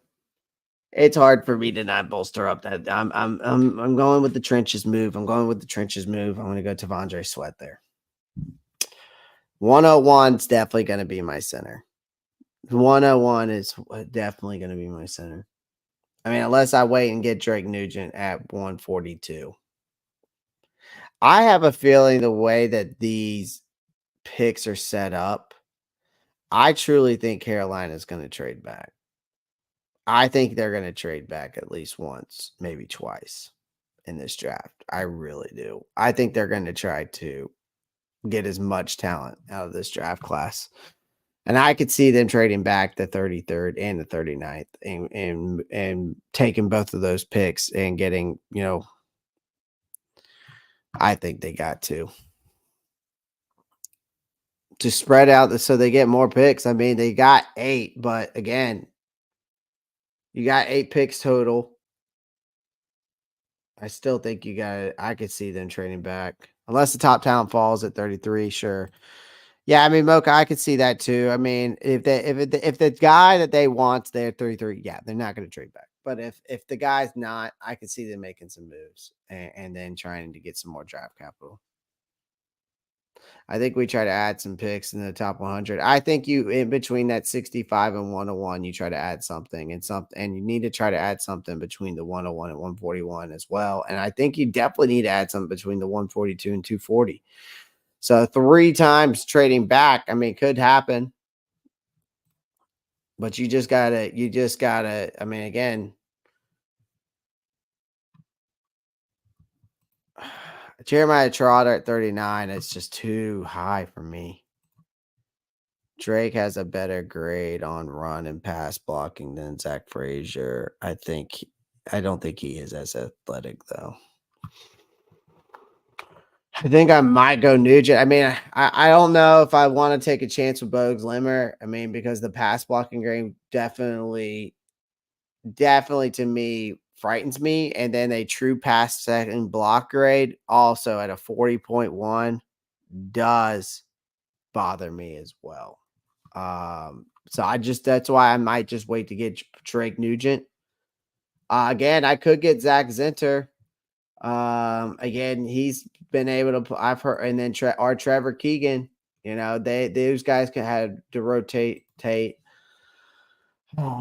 again, don't know. But then again, I could try and get a center and wait until I get like a Tanner Bortolioni, or I can wait and try to get a Dylan McMahon, who are both versatile centers. I think they would be I think they would be smart to trade back with one of the 2 second-round picks for sure. Yeah. I know it's off the subject, but have you thought about the fact the Panthers may be preparing for Everett's departure at the end of the season with these 1-year deals defensively? Yeah, I have, KD. I've definitely thought about it. I mean, I think at the end of the day, because there is going to be somebody that gets fired as a head coach. And I can tell you right now, Evero wants to be a head coach somewhere. So, yes, I do have that thought in mind. But again, Canales came from one of the best defenses ever invented, from the Legion of Boom in Seattle. So, and he got to work with those guys. So I wouldn't be surprised if Canales has something up his sleeve the next year if Evero does decide to leave. I wouldn't be surprised if he has something up his sleeve if that's the case. KD, that's the best way I can think about it. I know Evero is a great defensive coordinator. He's going to be tough to replace, but at the same time, I think that Canales and having his background in that Seattle room when they had that Legion of Boom there, I really think he could have something up his sleeve for sure. And again, Tampa Bay also had when he was in. I know before I know Tampa Bay's has had a great defense if we think about it, even over the years when Tom Brady was there, and then Canales didn't come in when Brady was there, but I'm sure he's got some connections there with who as well as Todd Bowles, who is a defensive minded head coach. I'm sure and then having that connection with Pete Carroll and having that connection with his son, I'm sure that there is gonna be something that he's gonna be able to pull off with those kinds of insights, right? With those kind of key things, you know what I mean? So, but it is a good point, KD. It is a good point. Success that just came to mind. If I'm not sure if the Panthers are willing to overspend for defenders, if not knowing if they'll depart and go wherever Evero goes. Some are our guys who only fit the 3-4, and I get that, KD. It's a good point for sure. I think they already replaced them. They just moved a few up, and the pass defense coordinator will get that job. Yeah, I mean, Jonathan Coley could get that job. I mean, they could keep him around, but Coley also came here because of Evero. So, but again, if Coley gets offered the job, I'm sure he would not turn it down. But again, if Evero goes somewhere else, Evero could say, "Hey, man, I'm going to make you my DC there." And I mean, again, like it's definitely a tedious thing. So I don't know. It's tough to say. All right, back to the draft. So what have we done so far? So we've done Chop, Troy, Tavondre Sweat. All right, so we got the defensive line. Now we need to look in the tight end. We need those. We'll look at the center later. We got the corner room, and then we already got that. We got the edge, so we got to go linebacker here. Again, we got to look at the linebackers. Okay, so tight end, corner, linebacker. Okay, we'll go look at defensive line too. See what we got. So Michael Hall Jr. might be a good pick here. Michael Hall Jr. or Dwayne Carter here might be one right here. You know, I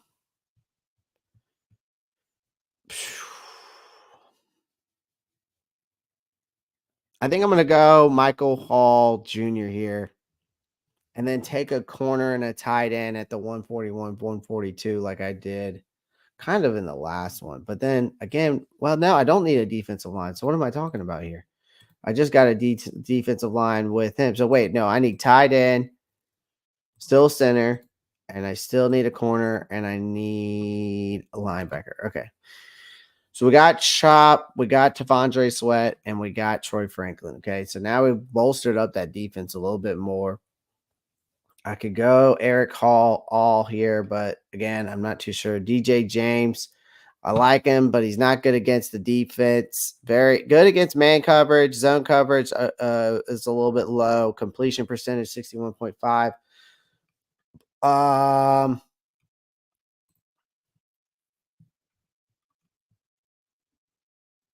Could go with Cade Stover here. Get that tight end position out the way. I would not be bad with that for our first three selections. I feel that. I like Dwayne Carter. He can get pressure as well as a stud run star. I do like Dwayne Carter a lot too, Flame, for sure. But I since I've already got Tavondre Sweat, I just don't know if I want to grab him here. With already having Tavondre Sweat. With other needs that need to be filled.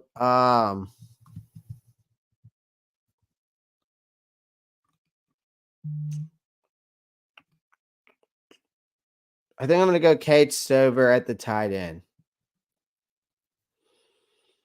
Yeah, I'm going to go Cade here. I'm going to take Cade Stover at tight end in the 4th round. I think that's a solid value pick at 4 in the 4th round.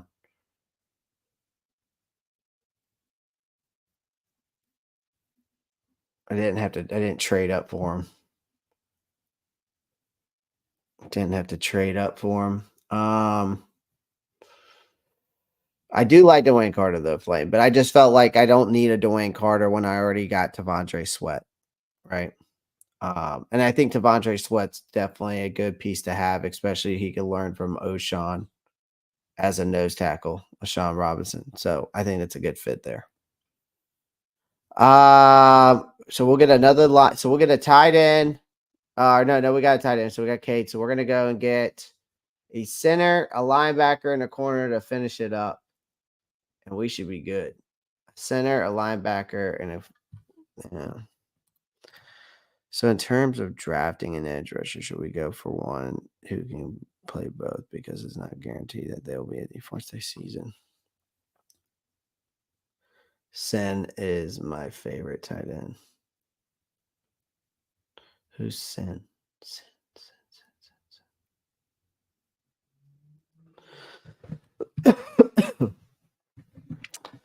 Your favorite tight end is Sen. Oh, you meant Ben Sinnott out of Kansas State. I like him too. He's not my favorite. I would say my favorite is, and I actually have Ben higher than my favorite. I like Dallin Holker. I like Dallin Holker a lot out of Colorado State. All right, so now we filled the voids in the wide receiver. We filled the voids in edge rusher. We filled the voids in defensive line. We filled the voids in tight end positions. Now, let's move on to the center, corner, linebacker. Now, here is what I would like to presume here. Not Kalen King, no. Michael Barrett, yes, I do like Michael Barrett there. JD, I like JD there too. So Drake Nugent, I do like. Okay.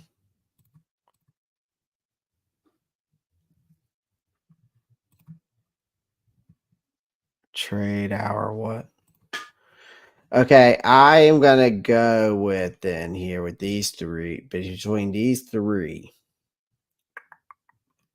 let me see what I can get around that 240 range.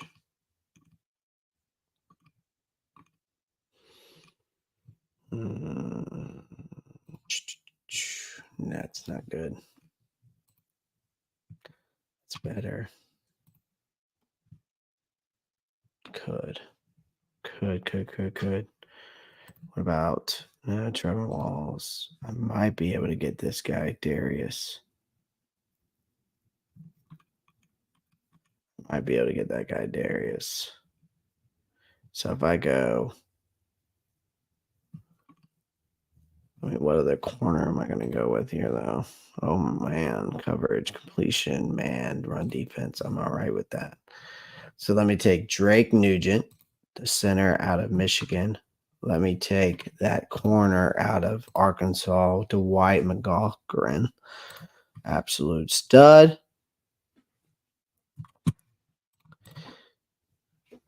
I like that. I like that. I like that. I like it. I like it. I think I might like this one better than my last one. I think I really would. I think I really like this one better than I do my last one. I think I might. This might be my best one yet. At least from a standpoint of not trading any picks. I think this might be my best one yet.